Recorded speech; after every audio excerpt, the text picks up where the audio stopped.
of Rhythmanalysis, an introduction to the understanding of rhythms. Henri Lefebvre, originally published as Elements de Rhythmanalyse. Introduction à la connaissance des rythmes. Paris. Edition Sileps. This page intentionally left blank. Introduction to Rhythmanalysis. This little book does not conceal its ambition. It proposes nothing less than to found a science, a new field of knowledge, savoir, the analysis of rhythms, with practical consequences. Of course, here, as in all sectors of knowledge, connaissance, and action, germs, seeds, and elements have existed for centuries. But it is only quite recently that this concept, rhythm, has taken on a developed form, thus entering into knowledge instead of remaining the object of art, and more or less blind practices, from work to thought. To begin with, a definition. What is rhythm? What do we understand by it, be it in everyday life or in the established sectors of knowledge and creation? The critique of the thing, and of the process of thingification, of reification in modern thought would fill volumes. It has been led in the name of becoming, of movement, of mobility in general. But has it been seen through to the end? Does it not remain to be taken up again, starting from what is most concrete, rhythm? This page intentionally left blank. 1. The critique of the thing. The study of rhythms can proceed in two ways, the convergence of which we shall demonstrate. One can study and compare cases, the rhythms of the body, living or not, respirations, pulses, circulations, assimilations, durations and phases of these durations, etc. This remains close to practice. In confronting the results, the scientific and/or philosophical spirit should arrive at general conclusions. Not without risks. The leap from particular to general is not without the danger of errors, of illusions, in a word, of ideology. The other procedure consists in starting with concepts, definite categories. Instead of going from concrete to abstract, one starts with full consciousness of the abstract in order to arrive at the concrete. The second method does not exclude the first. They complete one another. Specialists, doctors, physiologists, geologists, and historians tend to follow the first, without always arriving at ideas and conclusions that are valid for all rhythms. Here we follow the second, more philosophical method, with its attendant risks, speculation in the place of analysis, the arbitrarily subjective in the place of facts. With careful attention and precaution, we advance by clearing the way. Is there a general concept of rhythm? Answers: yes, and everyone possesses it. But nearly all those who use this word believe themselves to master and possess its content, its meaning. Yet the meanings of the term remain obscure. We easily confuse rhythm with movement, speed, a sequence of movements, gestes, or objects, machines, for example. Following this, 6. Rhythmanalysis. We tend to attribute to rhythms a mechanical overtone, brushing aside the organic aspect of rhythm and movements. Musicians who deal directly with rhythms because they produce them often reduce them to the counting of beats, these measures, 1 2 3 1 2 3.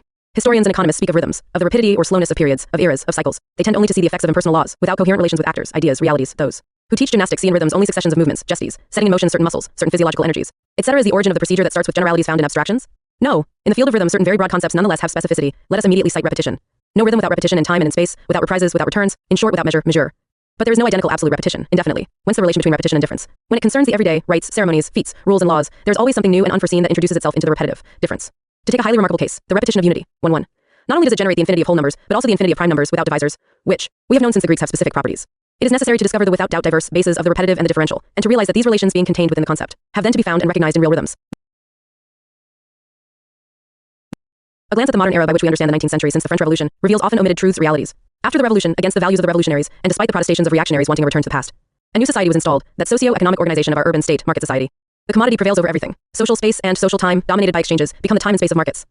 Although not being things, but including rhythms, they enter into products. The critique of the thing 7. The everyday establishes itself, creating hourly demands, systems of transport, in short, its repetitive organization. Things matter little. The thing is only a metaphor, divulged by discourse, divulging representations that conceal the production of repetitive time and space. The thing has no more existence than pure identity, which the thing symbolizes materially. There are only things and people. With the reign of the commodity, philosophy changes. In order to expose the social process, we call out to the sum total of activities and products, nature, labor. A double philosophy results from this, the one reactionary, the other revolutionary. More or less simultaneously, Schopenhauer and Marx. The former fetishizes nature, life, though not without seeing in it an abyss, a pit from which the ephemeral surges forth. Music evokes the chasm. However, this philosophy speaks little of rhythms. By its side, Marx insists on the transformation of brute nature through human work, through technology and inventions, through labor and consciousness. Yet he doesn't discover rhythms. There was, in the heart of the centuries preceding the revolution, a critique from the right and a critique from the left of human social reality. The present writing engages deliberately in a critique from the left. From the beginning, this theme imposes itself. What is repetition? What is its meaning? How, when, and why are there micro and macro restarts, returns to the past in works and in time? A. Absolute repetition is only a fiction of logical and mathematical thought. In the symbol of identity, a equal to a, the sign reading identical and not equal. It serves as a point of departure for logical thought, with an immediate correction. The second differs from the first by the fact that it is second. The repetition of unity, 1, gives birth to the sequence of numbers. B. Differences appear immediately in the sequence. Odd and even 2, 3, 4, 5, etc. Divisible, 4, etc. Indivisible or prime numbers, 5, 7, 11, etc. Not only does repetition not exclude differences, it also gives birth to them. It produces them. Sooner or later, it encounters the event that arrives, or rather arises in relation to the sequence or series produced, repetitively. In other words, difference. C, as it currently stands, would not this production of the 8 Rhythmanalysis. Different by the identical, repeated, produce a theoretical shortcoming? Does it not permit the following highly significant formulation, affirmation? Differences induced or produced by repetitions constitute the thread of time. Cyclical repetition and the linear repetitive separate out under analysis, but in reality interfere with one another constantly. The cyclical originates in the cosmic, in nature. Days, nights, seasons, the waves and tides of the sea, monthly cycles, etc. The linear would come rather from social practice, therefore from human activity, the monotony of actions and of movements, imposed structures. Great cyclical rhythms last for a period and restart. Dawn, always new, often superb, inaugurates the return of the everyday. The antagonistic unity of relations between the cyclical and the linear sometimes gives rise to compromises, sometimes to disturbances. The circular course of the hands on traditional clock faces and watches is accompanied by a linear tick-tock. It is their relation that enables or rather constitutes the measure of time, which is to say, of rhythms. Time and space, the cyclical and the linear, exert a reciprocal action. They measure themselves against one another. Each one makes itself and is made a measuring measure. Everything is cyclical repetition through linear repetitions. A dialectical relation, unity and opposition, thus acquires meaning and import, which is to say generality. One reaches by this road as by others the depths of the dialectic. In this way, concepts that are indispensable for defining rhythm come together. One essential is still absent from the definition: measure. A further paradox: rhythm seems natural, spontaneous, with no law other than its unfurling. Yet rhythm, always particular, music, poetry, dance, gymnastics, work, etc., always implies measure. Everywhere where there is rhythm, there is measure, which is to say law, calculated and expected obligation, a project. Far from resisting quantity, time, duration is quantified by measure, by melody and music, but also in deed and language. Harmony, which results from a spontaneous ensemble or from a work of art, is simultaneously quantitative and qualitative in music and elsewhere. Language, movements, architecture, works of art and diverse arts, etc. Rhythm reunites quantitative aspects and elements which mark time and distinguish moments in it, and qualitative aspects and elements which link them together, found the unities and result from them. Rhythm appears as regulated time, governed by rational laws, but in contact with what is least rational in human being, the lived, the carnal, the body. Rational, numerical, quantitative, and qualitative rhythms superimpose themselves on the multiple natural rhythms of the body, respiration, the heart, hunger, and thirst, etc. Though not without changing them. The bundle of natural rhythms wraps itself in rhythms of social or mental function, whence the efficiency of the analytic operation that consists in opening and unwrapping the bundle. Disorder and illness, at the worst death, take over the operation. However, the natural and the rational play only a limited role in the analysis of rhythms, which are simultaneously natural and rational, and neither one nor the other. Is the rhythm of a Chopin waltz natural or artificial? Are the rhythms of the aphorisms of Nietzsche, of Zarathustra, natural or artificial? They sometimes have the rhythm of a march, that of the body, that of the tempo, allure of the thinker-poet. Philosophers, including Nietzsche, the philosopher-poet, only presage the importance of rhythm. It is from a Portuguese dos Santos that Bachelard in the psychoanalysis of fire borrows the word rhythmanalysis, though without developing the meaning any more than did dos Santos. However, the concept of rhythm, hence the rhythmanalytical project, emerges bit by bit from the shadows. Now for its unfolding, a panoply of methodologically utilized categories, concepts, and oppositions would appear indispensable. Repetition and difference, mechanical and organic, discovery and creation, cyclical and linear, continuous and discontinuous, quantitative and qualitative. Several of these concepts and oppositions are known, employed, picked out, utilized, some are less so, repetition and difference for example, or even the cyclical and linear. It will be necessary to employ them with care in such a way as to fine-tune them through use. They converge in the central concept of measure on, apparently enlightened, but in fact obscure notion. What makes the measurable and the non-measurable? Isn't time, which seems to escape measure on account of its fluidity, that which measures itself? The millions of seconds in the cycles of galaxies, the hours and the seasons and the month? Why and how? Would the spatialization of time be a preconditional operation for its measurement? If yes, does this operation generate errors or does it on the contrary stimulate knowledge at the same time as practice? The majority of analysts of time, or rather of such and such a temporality, physical, social, historical, etc., have utilized only an often minimal part of the above listed categories. The relative remains suspect, despite the discoveries of the 20th century. We prefer the substantial to it, and we often make time a sort of substance, its structure deriving from a divine transcendence. Analysis and knowledge presuppose concepts, categories, but also a point of departure, enabling us to compose and enumerate a scale. We know that a rhythm is slow or lively only in relation to other rhythms, often our own, those of our walking, our breathing, our heart. This is the case even though each rhythm has its own and specific measure, speed, frequency, consistency. Spontaneously, each of us has our preferences, references, frequencies. Each must appreciate rhythms by referring them to oneself, one's heart or breathing, but also to one's hours of work, of rest, of waking, and of sleep. The preferences measure themselves. The measure, notion, and practice passes through a frequency. Precise techniques enable us to measure frequencies. Our sensations and perceptions, in full and continuous appearances, contain repetitive figures concealing them. Thus, sounds, lights, colors, and objects. We contain ourselves by concealing the diversity of our rhythms. To ourselves, body and flesh, we are almost objects. Not completely, however. But what does a midge perceive, whose body has almost nothing in common with ours, and whose wings beat to the rhythm of 1,000 times per second? This insect makes us hear a high-pitched sound. We perceive a threatening little winged cloud that seeks our blood. In short, rhythms escape logic, and nevertheless contain a logic, a possible calculus of numbers and numerical relations. One meaning of the research, a philosophical goal, is to be found here, the relation of the logical logic and the dialectical dialectic, which is to say of the identical and the contradictory. The intellectual procedure characterized by the duality has its place here, with oppositions grasped in their relations, but also each for itself. It was necessary to set up a list of oppositions and dualities that enter into analysis by rejecting first the old comparison of dialogue, two voices, and dialectic, three terms. Even from the Marxist standpoint, there were confusions. Much was staked on the two-term opposition bourgeoisie. Proletariat, at the expense of the third term, the soil, agricultural property and production, peasants, predominantly agricultural colonies. As a method, dual analysis releases itself slowly from ideological, metaphysical, and religious oppositions. The devil and the good Lord, good and evil, light and shadows, immanent and transcendent. For a long time, analysis remained at an inferior level, unilateral, attributing unlimited philosophical value to one opposition, subject-object. Similarly, rise and fall, life and death, knowledge and play, before and after. It is only recently, with Hegel and Marx, that analysis has understood the triadic character of the approach by becoming dialectical in accordance with the scheme, thesis, antithesis, synthesis. Analysis that has become dialectical in this way concerns itself with three terms that does not mean that it strays in the uses and abuses of the sacred number, towards metaphysics and theology, towards the trinity of the image, the three reference points of the universe, hell, the earth, and the sky, towards the trinity of the three periods of time and thought, the camel, the lion, and the child, according to Nietzsche, or law, faith, and joy, according to Joachim de Fleur. The immense mythomania surrounding this number shows its importance. The triadic conception has been released from myth since Hegel. Followed by Marx, Hegel laicized this sacred number, that is, dialectical analysis observes or constitutes the relations between three terms, which change according to circumstance, going from conflict to alliance and back again. This in the presence of the world to the extent that it features relations of past, present, future, or of possible, probable, impossible, or even knowledge, information, manipulation, etc. The analysis does not isolate an object, or a subject, or a relation. It seeks to grasp a moving but determinate complexity, determination not entailing determinism. Let us insist on this point. In these observations, the term analysis comes up on several occasions without definition taken as in the vernacular. Now the analytic approach becomes complex once it borders on complex realities. Classical analysis isolates an element or aspect of the object. It is reductive by definition. So-called structural analysis casts light on opposed terms, two by two, in order to study their relations and interactions, thus time and space, signifier and signified, etc. With regard to dialectical analysis, which was for a long time hesitant even after Marx and Hegel, it separates out three terms in interaction, conflicts or alliances. Thus, thesis, antithesis, synthesis. In Hegel, or in Marx, economic, social, political, or more recently, time, space, energy, or even melody, harmony, rhythm. Triadic analysis distinguishes itself from dual analysis just as much as from banal analysis. It doesn't lead to a synthesis in accordance with the Hegelian schema. Thus, the triad time, space, energy links three terms that it leaves distinct, without fusing them in a synthesis, which would be the third term. We arrive at laws that do not yet have names and will perhaps never have them. They are: 1. Pleasure and joy demand a recommencement. They await it, yet it escapes. Pain returns. It repeats itself since the repetition of pleasure gives rise to pains. However, joy and pleasure have a presence, whereas pain results from an absence, that of a function, an organ, a person, an object, a being. Joy and pleasure are, they are being, not so suffering. Pessimists used to affirm the opposite. Only suffering is, or exists. Propositions that precede ground in optimism in spite of everything. 2. What is the relation of the logical and the dialectical? Dialectic. The law of logic says, no thought or reality without coherence. The dialectic proclaims, there is neither thought nor reality without contradictions. It seems that the second affirmation might eliminate the first. Discourses that seek to be true declare themselves coherent. They never want to be illogical. Can contradictions be articulated in propositions or in formulas without contradiction? An open question. 3. What is it to demonstrate? What is it to think? Thought. 9. Does not mathematics, which simultaneously demonstrates and discovers, contain the answer to the questions posed? Or must questions be posed alternatively for mathematics, which has progressed for 25 centuries without pretending to speak the truth in the manner of philosophers, to respond to them? To extract, to elucidate, to formulate such articulations, an imbroglio in familiar terms, is the task of philosophy and philosophers. They have occasionally known and said that dialectic does not destroy logic, and that logic, the logical, penetrates dialectic, the dialectical, though without elucidating this point. The specter of theoretical questioning goes from pure abstraction, the logic of identity, to the full complexity of the contradictions of the real on.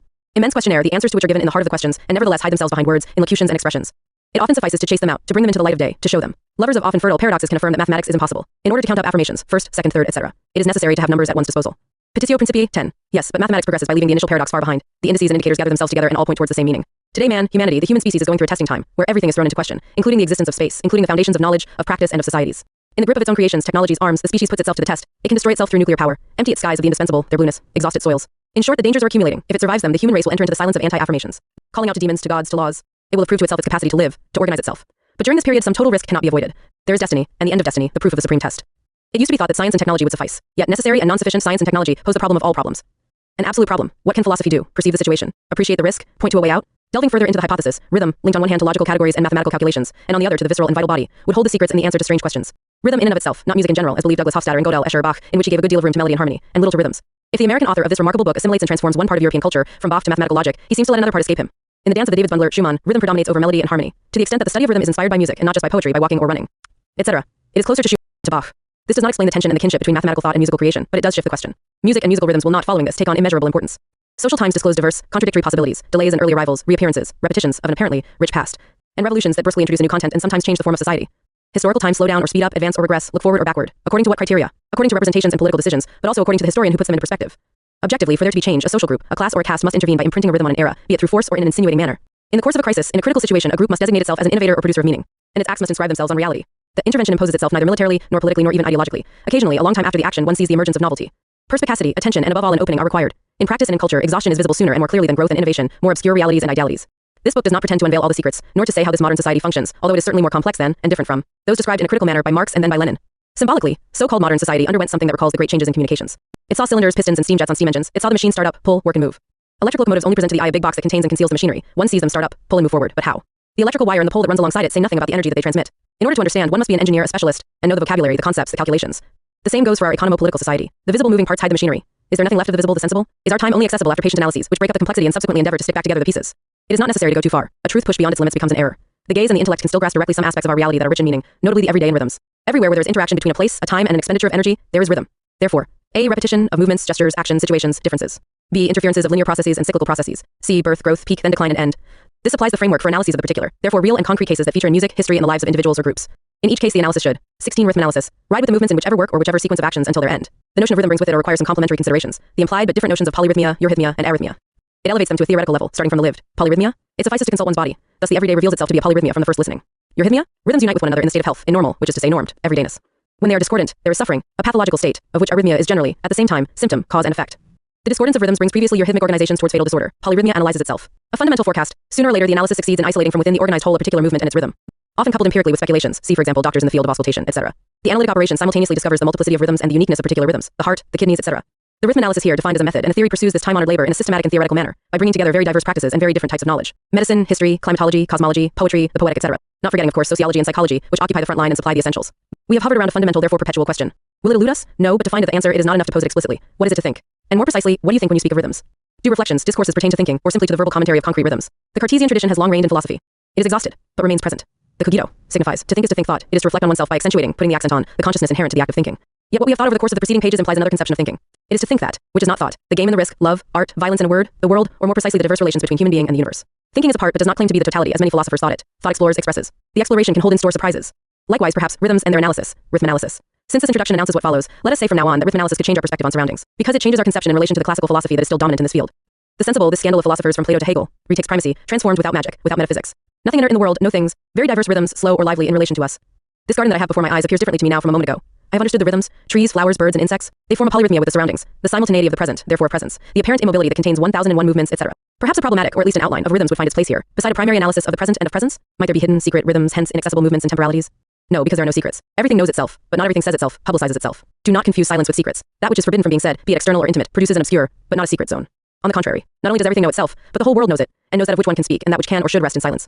To show evidence for this, that secrets do not exist, it suffices to think of sex, of sexuality. Those who never speak thereof, modesty, prohibition, morality, etc. Let nothing on the subject slip by. Rather, those who speak of it less might know more about it than others. One can classify rhythms according to these perspectives by crossing the notion of rhythm with those of the secret and public, the external and internal. Secret rhythms. First, physiological rhythms, but also psychological ones, recollection and memory, the said and the non-said, etc. B. Public, therefore social rhythms. Calendars, fetes, ceremonies, and celebrations, or those that one declares and those that one exhibits as virtuality, as expression, digestion, tiredness, etc. C. Fictional rhythms, eloquence and verbal rhythms, but also elegance, gestures and learning processes. Those which are related to false secrets or pseudo-dissimulations, short, medium and long-term calculations and estimations.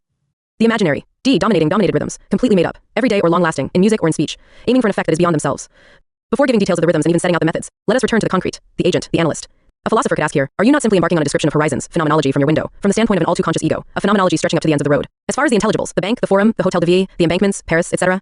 Yes. And yet no, this vaguely existential, a slightly heavy technical term, phenomenology, ditto, of which you speak, and of which you accuse these pages, passes over that which quite rightly connects space, time and the energies that unfold here and there, namely rhythms.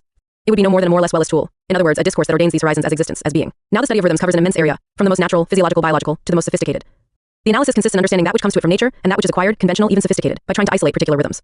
It is a difficult type of analysis, one for which there are possible ethical, which is to say practical, implications. In other words, knowledge of the lived would modify, metamorphose, the lived without knowing it. Here we find, approached in a different way, but the same, the thought of metamorphosis. 2. The Rhythmanalyst. A provisionary portrait. In general, one does a portrait of someone who exists and who tempts the painter, the novelist, or the playwright. Is it possible to do a portrait of someone who does not yet exist, and which would have to help to bring about his existence? Yes, if one finds the traits that inscribe themselves on a face of the future, which will cast aside false resemblances, thus enabling us to foresee the dissimilarities. The Rhythmanalyst will have some points in common with the psychoanalyst, though he differentiates himself from the latter. The differences go further than the analogies. He will be attentive, but not only to the words or pieces of information, the confessions and confidences of a partner or client. He will listen to the world, and above all to what are disdainfully called noises, which are said without meaning, and to murmurs, rumors, full of meaning, and finally he will listen to silences. The psychoanalyst encounters difficulties when he listens out. How is he to orientate his knowledge, forget his past, make himself anew and passive, and not interpret prematurely? The Rhythmanalyst will not have these methodological obligations, rendering oneself passive, forgetting one's knowledge, in order to represent it in its entirety in the interpretation. He listens, and first to his body, he learns rhythm from it, in order consequently to appreciate external rhythms. His body serves him as a metronome. A difficult task and situation, to perceive distinct rhythms distinctly, without disrupting them, without dislocating. 20. Rhythmanalysis. Time. This preparatory discipline for the perception of the outside world borders on pathology, yet avoids it because it is methodical. All sorts of already known practices, more or less mixed up with ideology, are similar to it and can be of use. The control of breathing in the heart, the uses of muscles and limbs, etc. The body, our body, so neglected in philosophy that it ends up speaking its mind and kicking up a fuss. Left to physiology and medicine, the body consists of a bundle of rhythms, different but in tune. It is not only in music that one produces perfect harmonies. The body produces a garland of rhythms, one could say a bouquet, though these words suggest an aesthetic arrangement, as if the artist's nature had foreseen beauty, the harmony of the body, of bodies, that results from all its history. What is certain is that harmony sometimes often exists. Your rhythmia, the EU rhythmic body composed of diverse rhythms, each organ, each function having its own, keeps them in a tasteful equilibrium, which is always understood and often recovered, with the exception of disturbances, arrhythmia, that sooner or later become illness, the pathological state. But the surroundings of bodies, be they in nature or a social setting, are also bundles, bouquets, garlands of rhythms, to which it is necessary to listen, in order to grasp the natural or produced ensembles. The Rhythmanalyst will not be obliged to jump from the inside to the outside of observed bodies. He should come to listen to them as a whole and unify them by taking his own rhythms as a reference, by integrating the outside with the inside and vice versa. For him, nothing is immobile. He hears the wind, the rain, storms. But if he considers a stone, a wall, a trunk, he understands their slowness, their interminable rhythm. This object is not inert. Time is not set aside for the subject. It is only slow in relation to our time, to our body, the measure of rhythms. An apparently immobile object, the forest, moves in multiple ways, the combined movements of the soil, the earth, the sun. Or the movements of the molecules and atoms that compose it, the object, the forest. The object resists 1,000 aggressions but breaks up in humidity or conditions of vitality, the profusion of minuscule life. To the attentive ear, it makes a noise like a seashell. Thus the sensible, the scandal of post-Platonic philosophy, reclaims its dignity in thought, as in practice and common sense. It never disappeared, but has hardly suffered from this transformation that accords it the place of honor in thought and recovers its meaning and richness. The sensible, it is neither the apparent nor the phenomenal, but the present. The Rhythmanalyst calls on all his senses. He draws on his breathing, the circulation of his blood, the beatings of his heart, and the delivery of his speech as landmarks. Without privileging any one of these sensations, raised by him in the perception of rhythms, to the detriment of any other. He thinks with his body, not in the abstract but in lived temporality. He does not neglect therefore, though would this not be an issue in excess of the individual, stemming from social circles and the environment, in particular he does not neglect smell, sense. The impressions that are so strong in the child and other living beings, which society atrophies, neutralizes in order to arrive at the colorless, the odorless and the insensible. Yet smells are a part of rhythms, reveal them, odors of the morning and evening, of hours of sunlight or darkness, of rain or fine weather. The Rhythmanalyst observes and retains smells as traces that mark out rhythms. He garbs himself in this tissue of the lived, of the everyday, but the difficulties never cease for him. Being behind the interactions, the intertwinings of rhythms, the effort to discern and note this one or that one imposes itself perpetually. Normally we only grasp the relations between rhythms which interfere with them. However, they all have a distinct existence. Normally none of them classifies itself. On the contrary, in suffering, in confusion, a particular rhythm surges up and imposes itself. Palpitation, breathlessness, pains in the place of satiety. The Rhythmanalyst has to reach such a rhythm without putting himself in a pathological situation, and without putting that which he observes there either. How? In the street, a cry, a screeching of brakes, an accident makes confused rhythms sensible and breaks them up yet. The Rhythmanalyst does not have the right to provoke an accident. He must simultaneously catch a rhythm and perceive it within the whole, in the same way as non-analysts, people, perceive it. He must arrive at the concrete through experience. In fact and in practice, and already.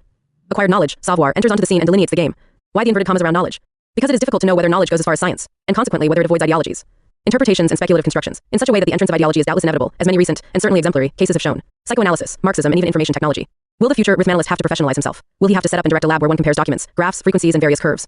More precisely, will he agree to look after clients? Patience? Without doubt, but in a long time. He will first have to educate himself, to break himself in or accept training, to work very hard therefore, to modify his perception and conception of the world, of time, and of the environment. His emotions will consequently also be modified, in a coherent, in accordance with his concepts, and non-pathological way. Just as he borrows and receives from his whole body and all his senses, so he receives data, données from all the sciences, psychology, sociology, ethnology, biology, and even physics and mathematics. He must recognize representations by their curves, phases, periods, and recurrences. In relation to the instruments with which specialists supply him, he pursues an interdisciplinary approach. Without omitting the spatial and places, of course, he makes himself more sensitive to times than to spaces. He will come to listen to a house, a street, a town, as an audience listens to a symphony. Its name tells as much, but the meanings of words fade over time. The present offers itself in all innocence and cruelty, open, evident, here and there. It can wear a smile or be tinged with melancholy, provoke tears, but this evidence is misleading, fabricated. It is an adulterated product that simulates presence as a forgery imitates a fact of nature, fruit, a flower, etc. A kind of dissimulating simulator of the present. The image. If you take it for what it is, a paint daubed or colored scrap of paper, it falls short of its goal. If you take it for what it seeks to evoke, it accomplishes it. You have to have confidence in the photo, painting, drawing. It has become a sort of social also. Known as aesthetic, not moral. Obligation that gives rise to abuse. But if you have the ability to take the flows and streams, T5th, the press, etc., as rhythms among others, you avoid the trap of the present that gives itself its presence and seeks the effects of presences. Latter are the facts of both nature and culture, at the same time sensible, effective, and moral rather than imaginary. Through a kind of magic, images change what they reach and claim to reproduce into things, and presence into simulacra, the present, the this. Do speech and exorcism exist? Yes, nothing is more simple. A child could do it. Necessarily, a gesture suffices. To take images for what they are, simulacra, copies conforming to a standard, parodies of presence. The Rhythmanalyst will give an account of this relation between the present and presence, between their rhythms. A dialectical relation, neither incompatibility nor identity, neither exclusion nor inclusion. One calls the other, substitutes itself for this other. The present sometimes imitates, simulates to the point of mistaking itself for presence, a portrait, a copy, a double, a facsimile, etc. But a presence survives and imposes itself by introducing a rhythm, a time. the act of rhythmanalysis, legeste rhythmanalytique, transforms everything into presences, including the present, grasped and perceived as such. The act geste does not imprison itself in the ideology of the thing. It perceives the thing in the proximity of the present, an instance of the present, just as the image is another instance. Thus the thing makes itself present, but not presence. On the contrary, the act of rhythmanalysis integrates these things, this wall, this table, these trees, in a dramatic becoming, in an ensemble full of meaning, transforming them no longer into diverse things, but into presences. Magic? Yes and no. The power of metamorphosis, but rational, and maybe even the ground of rationality. This act, this gesture, and this perpetual operation are in no way malevolent. They carry a minor risk only for those who create for themselves a different world out of things that are immobile and deprived of meaning. Does the rhythmanalyst thus come close to the poet? Yes, to a large extent, more so than he does to the psychoanalyst, and still more so than he does to the statistician, who counts things and quite reasonably describes them in their immobility. 24. Rhythmanalysis. Like the poet, the rhythmanalyst performs a verbal action which has an aesthetic import. The poet concerns himself above all with words, the verbal. Whereas the rhythmanalyst concerns himself with temporalities and their relations within wholes. From any given object, from a simple thing, Van Gogh's shoes, a great artist creates a strong presence, and he does so on a canvas, a simple surface. The metamorphosis does not prevent the restitution of the thing as it is. Both enigmatic and simple, filling a simple surface, the act geste of the artist has the power to evoke a time, the wearing away of the pair of shoes, and the presence of a long period of destitution. Therefore a series of presents. The presence of the scene brings forth all its presence, and is also the presence of Van Gogh, of his life that was poor but dominated by the creative act, geste. Amongst the myriads of texts and quotations on rhythms, one stands out as highly singular. When we look at a constellation, we are certain that a rhythm comes from the stars. A rhythm that we suppose because we think that there is something up there that coordinates these elements, and which is more substantial than each star taken separately. Strange, because the order of the constellations, which like their names, the bears, the chariot, dates from antiquity, is arbitrary. The constellations result from an act of magic. With neither author nor knowledge, these works of art have reigned and been credited with influence since the Chaldeans. Cortazar's text, extreme in its intended naivety, describes an order there where there are only abysses, fabulous distortions, and perhaps colossal forces in conflict. Newtonian attraction? Can't even sonnet an image of harmony. The starry sky, the moral law. But today, the starry sky is perceived and conceived as vast and shapeless in a different way. Black holes, craters, explosions, circular galaxies and swirls, tournaments. The movement, geste, of humanity once simultaneated the sky, by projecting a human rhythm onto it, appreciating the apparent movements of the celestial objects. The heavens, think what they represent. Not those of Kant, whose very modern moral rationalism retains traditional traits, but the heavens that spoke, that replied, sent messages without cease. From which the cherubs descended, those were the cells. Teal presence lived, into which people ascended, above all the Son of God and the Holy Mother, testifying to the immensity of their absence on earth. Wise and knowing, theologians and astronomers attempted to grasp and announce to earth the celestial presence of limitless intensity. The dream of Dante. Some magic words, some signs and rites were necessary to realize this goal and reveal the presence of God to the world. For believers and the faithful, the gods and the supreme God are everywhere, omnipresent, containing everything, the immense absolute of things that has for its rhythm the descent and ascension, or re-ascension to heaven. But while presence manifests itself, it was necessary to underline its opposite, the absence that is marked by a malevolent power, the negative, the diabolical, the active, and personalized nothingness opposite beings. In short, the demonical, the author of all disasters and catastrophes, with its rhythms, which are also evoked by certain acts, gestes, rites, signs, and rhythms, that disturb those of the good, and the master of destructive forces, fire and darkness, storm and tempest, situated on the inverse surface of heaven, in the infernal shadows. As we cannot seat Satan at the side of God in heaven, we imagine the fall, the first sin, before that of Eve, perhaps at the time of an already feminine power, the earlier existence of the enigmatic Lilith. The fallen angel takes his place alongside the malevolent powers. This is the superb cosmology of Dante, more distant for us than the stars of Cortazar. But the rhythmanalyst has nothing in common with a prophet or a sorcerer, nor with a metaphysician or a theologian. His act, his deed, geste, relates to reason. He hopes to deploy it, to lead it further and higher by recovering the sensible. In short, he is not a mystic, without going so far as to present himself as a positivist, for someone who observes, an empiricist. He changes that which he averses, he sets it in motion, he recognizes its power. In this sense, he seems close to the poet, or the man of the theater. Art, poetry, music, and theater have always brought something, but what? To the everyday. They haven't reflected on it. The creator descended to the streets of the city-state, the portrayed inhabitants lived amongst the citizens. They assumed the city life. 26. Rhythmanalysis. The rhythmanalyst could, in the long term, attempt something analogous. Works oeuvres might return to and intervene in the everyday. Without claiming to change life, but by fully reinstating the sensible in consciousnesses and in thought, he would accomplish a tiny part of the revolutionary transformation of this world and the society in decline. Without any declared political position. Since the so-called modern era, the concept of the work of art has become obscure without disappearing. On the contrary, it extends and differentiates itself into substitutes, the product and the thing. The rhythmanalyst will bring about many works himself by renewing the very concept of the work. Desire, of which so much has been said in psychic terms, is both work and the product of work. Yet it has its rhythm. It is a rhythm whose goal, its end, is either placed outside or remains internal to its act operation. Sensual desire enters into the first case, aesthetic desire into the second. Between need and desire there's a well-known difference, but there is no discontinuity. The intervention of speech and memory does not open up an abyss. Need and desire, sleep and wake, work and repose are rhythms and interaction. This view of temporality defines neither the ones nor the others. It enters into the definitions, into the analysis. We have yet to catch unaware, to grasp need, desire, reflections and passions in others. Several concepts are established in this ambition. Let us recapitulate: difference and repetition, interaction and composition, cyclical and linear, frequency and measure. Eurythmia, arrhythmia, polyrhythmia. 3 Seen from the window. No. This title belongs to Colette. I write, seen from my windows overlooking a junction in Paris, therefore overlooking the road. Noise, noises, murmurs. When lives are lived and hence mixed together, they distinguish themselves badly from one another. Noise, chaotic, has no rhythm. However, the attentive ear begins to separate out, to distinguish the sources, to bring them back together by perceiving interactions.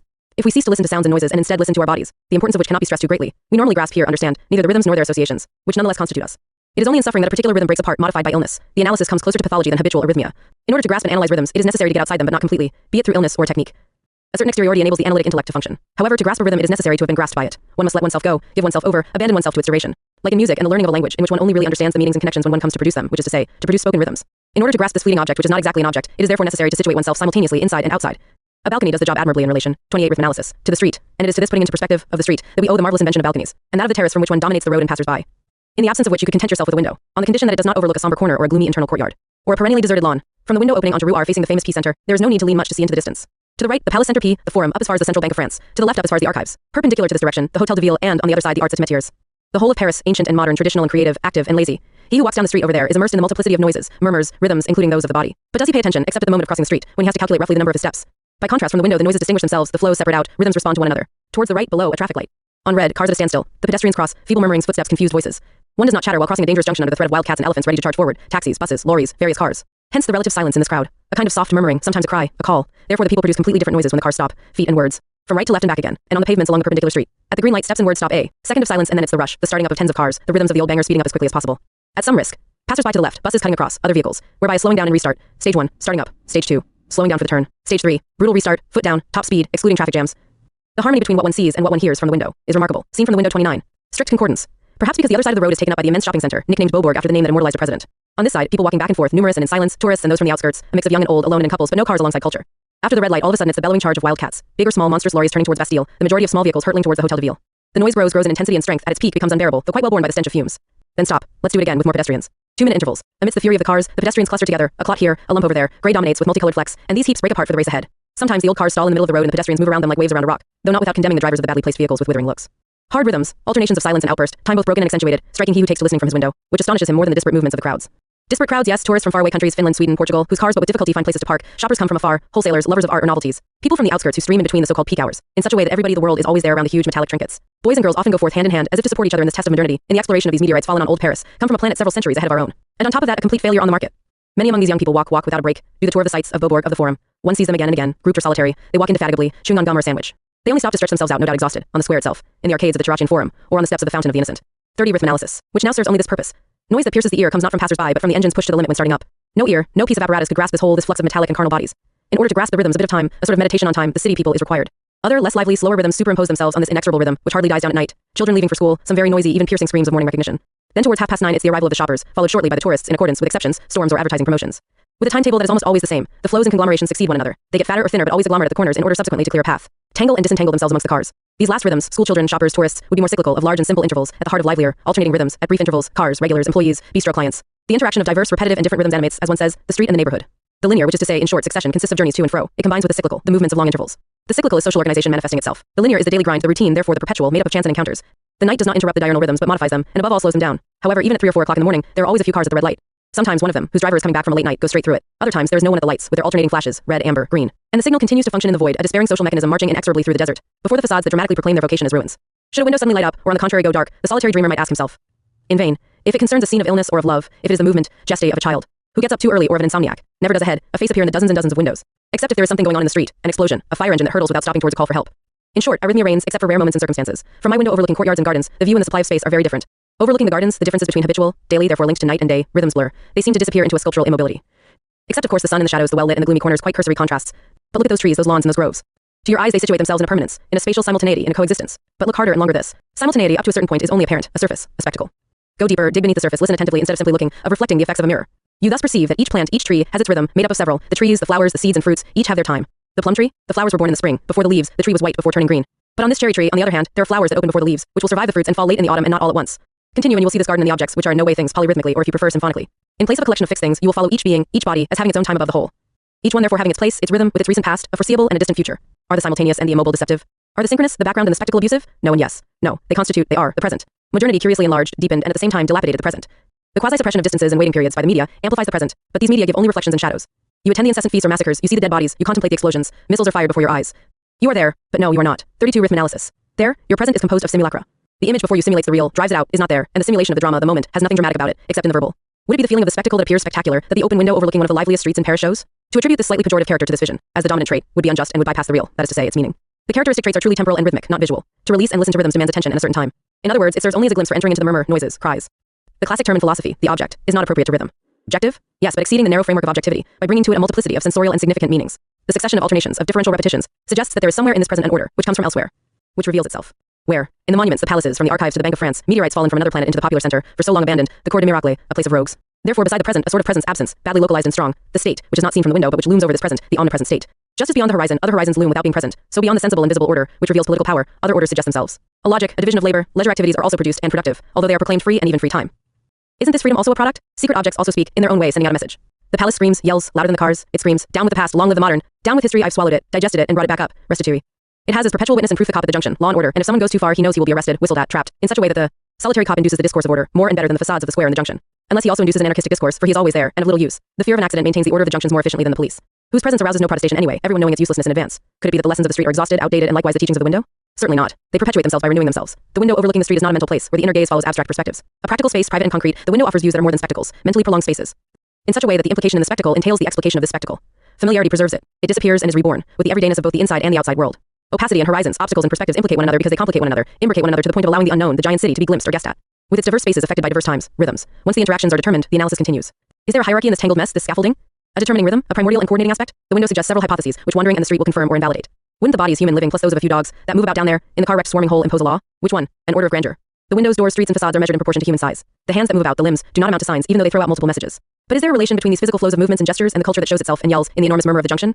The little bistros on the rue are the boutiques, are on a human scale like the passers-by. Opposite, the constructions wanted to transcend this scale, to leave known dimensions and also all models past and possible behind, leading to the exhibition of 34 Rhythmanalysis, metal and frozen guts in the form of solidified piping and the harshest reflections. And it's a meteorite fallen from another planet, where technocracy reigns untrammeled. Absurd or super rational? What do these strange contrasts say? What does the proximity between a certain archaism attached to history and the exhibited supermodernity whisper? Has it a secret or secrets? Does the state political order right across the scene with the signature of the author? Without doubt, but the time and the age that inscribe themselves in the performance of this spectacle, that give it meaning should not be forgotten. And why the rue de la Tronderie and the Passage des Ministries is preserved throughout the upheavals? The essential, the determining factor? Money. But money no longer renders itself sensible as such, even on the facade of the bank. This center of Paris bears the imprint of what it hides, but it hides it. Money passes through circulation. Not long ago, this capital center retained something of the provincial, of the medieval, historic and crumbling. So many discussions and projects for these predestined or abandoned places. One such amiable and charming project, very 18th century, authored by Ricardo Bofill, was set aside after its adoption. Another such project which made the center of Paris the administrative center for the ministries of the country seduced, it would appear, the chief. His disappearance entailed that of the project. And a compromise between the powers, the state, money, culture, was attempted. Windows for all products, including intellectual ones, correcting the drabness with images most belle epoque.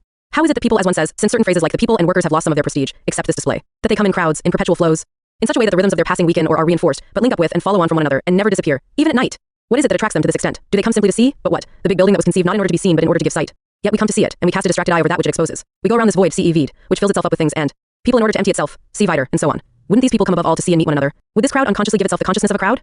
The window replies. First, the spectacle of the junction and the perpendicular streets which not long ago formed a neighborhood of the city peopled by a sort of native with many artisans and small shopkeepers. In short, people of the neighborhood, those who remain live under the roofs, in the attics, with Chinese or Arabic neighbors. Production has left these places, even those businesses that require storage depots, warehouses, stocks, and vast offices. Nothing to say about these most well-known facts other than their consequences. For example, the crowds, the masses on the square at Beaubourg, around Mediaval Saint-Mary, or on the Place des Innocents, of which it would be too easy to say that it has lost all its innocence. The squares have refound their ancient function for a long time imperiled, of gathering, of setting the scene and staging spontaneous popular theater.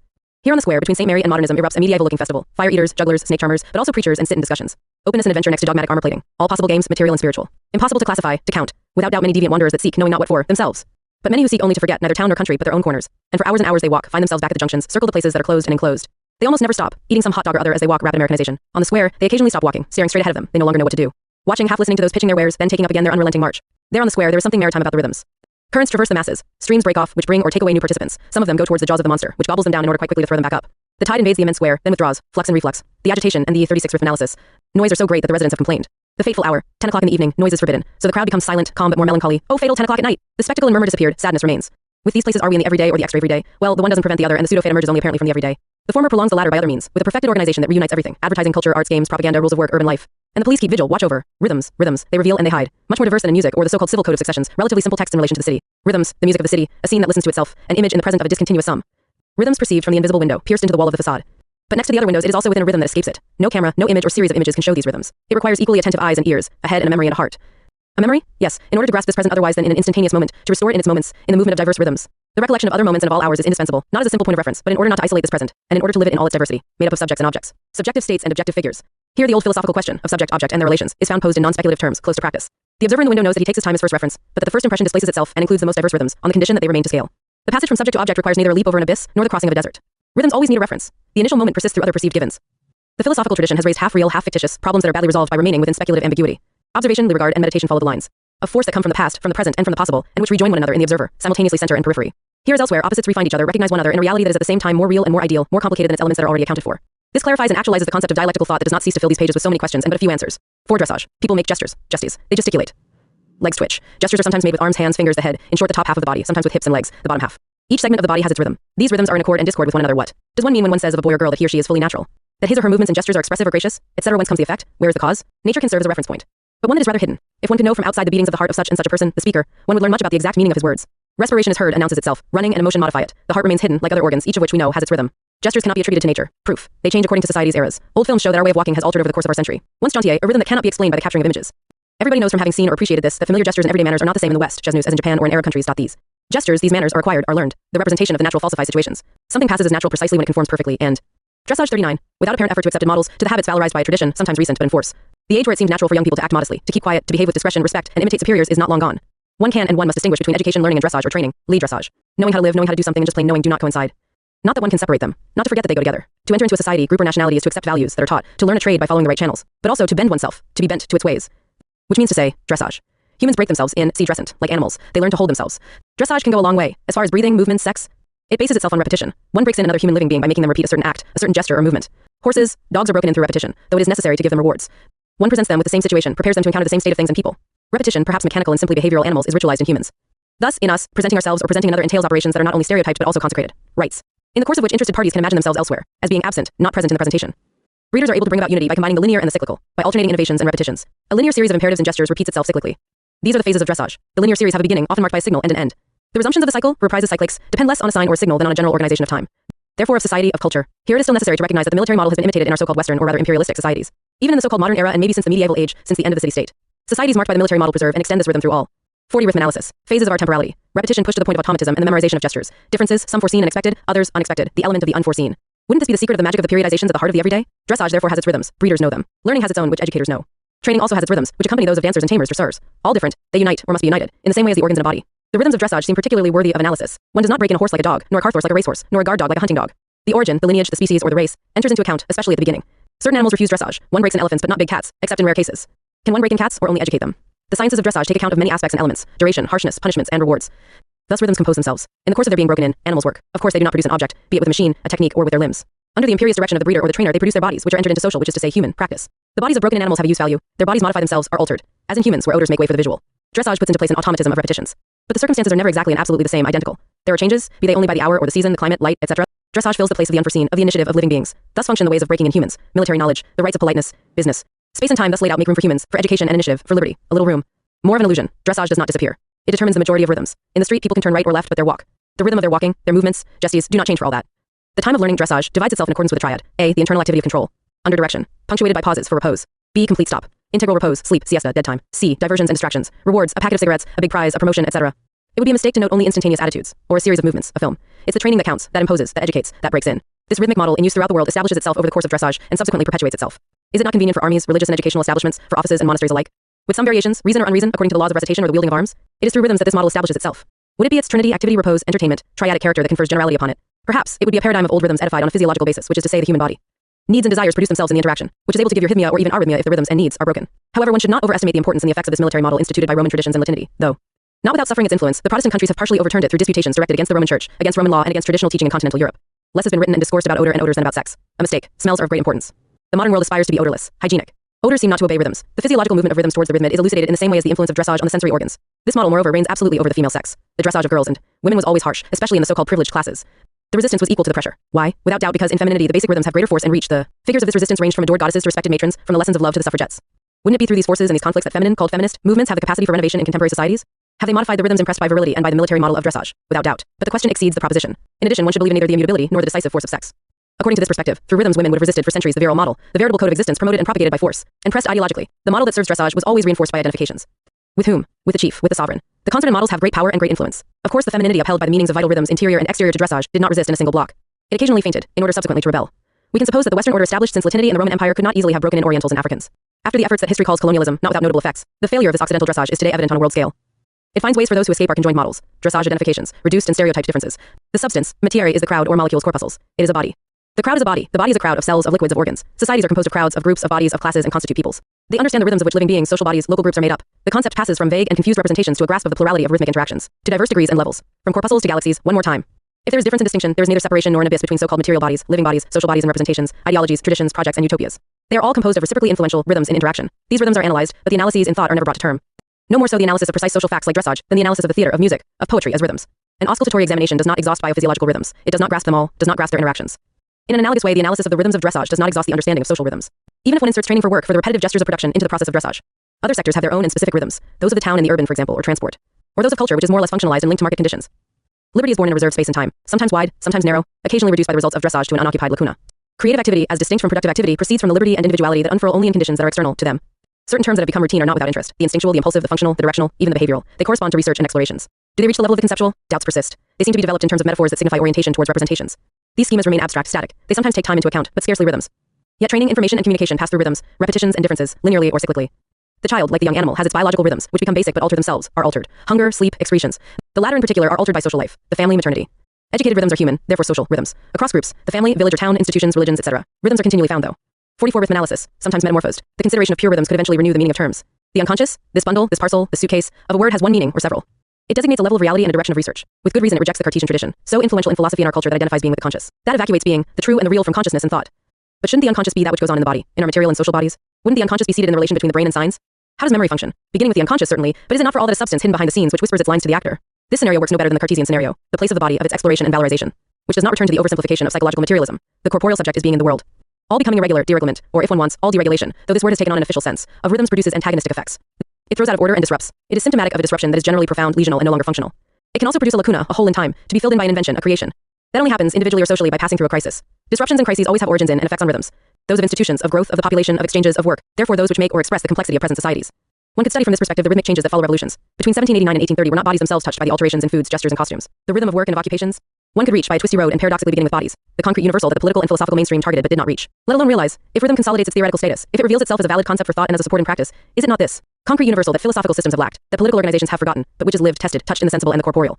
5. The media day. What do these words mean? Do they speak of a day occupied by the media, or of a day such as the media presents it? Both of these, because the one does not exclude the other. The media occupies days, it makes them, it speaks of them. The term day can be deceiving, it excludes night, it would seem. Yet night is a part of the media day. It speaks, it emotes at night as in the day, without respite. One catches waves, nocturnal voices, voices that are close to us, but also other voices, or images, that come from afar from the devil, from sunny or cold and misty places. So many voices, who can hold back the flows, the currents, the tides, or swamps, that break over the world, pieces of information and disinformation, more or less well-founded analyses, under the sign of coded information. Publications, messages, cryptic or otherwise. You can go without sleep or doze off. The media day never ends, it has neither beginning nor end. Can you imagine this flow that covers the globe not excluding the oceans and deserts?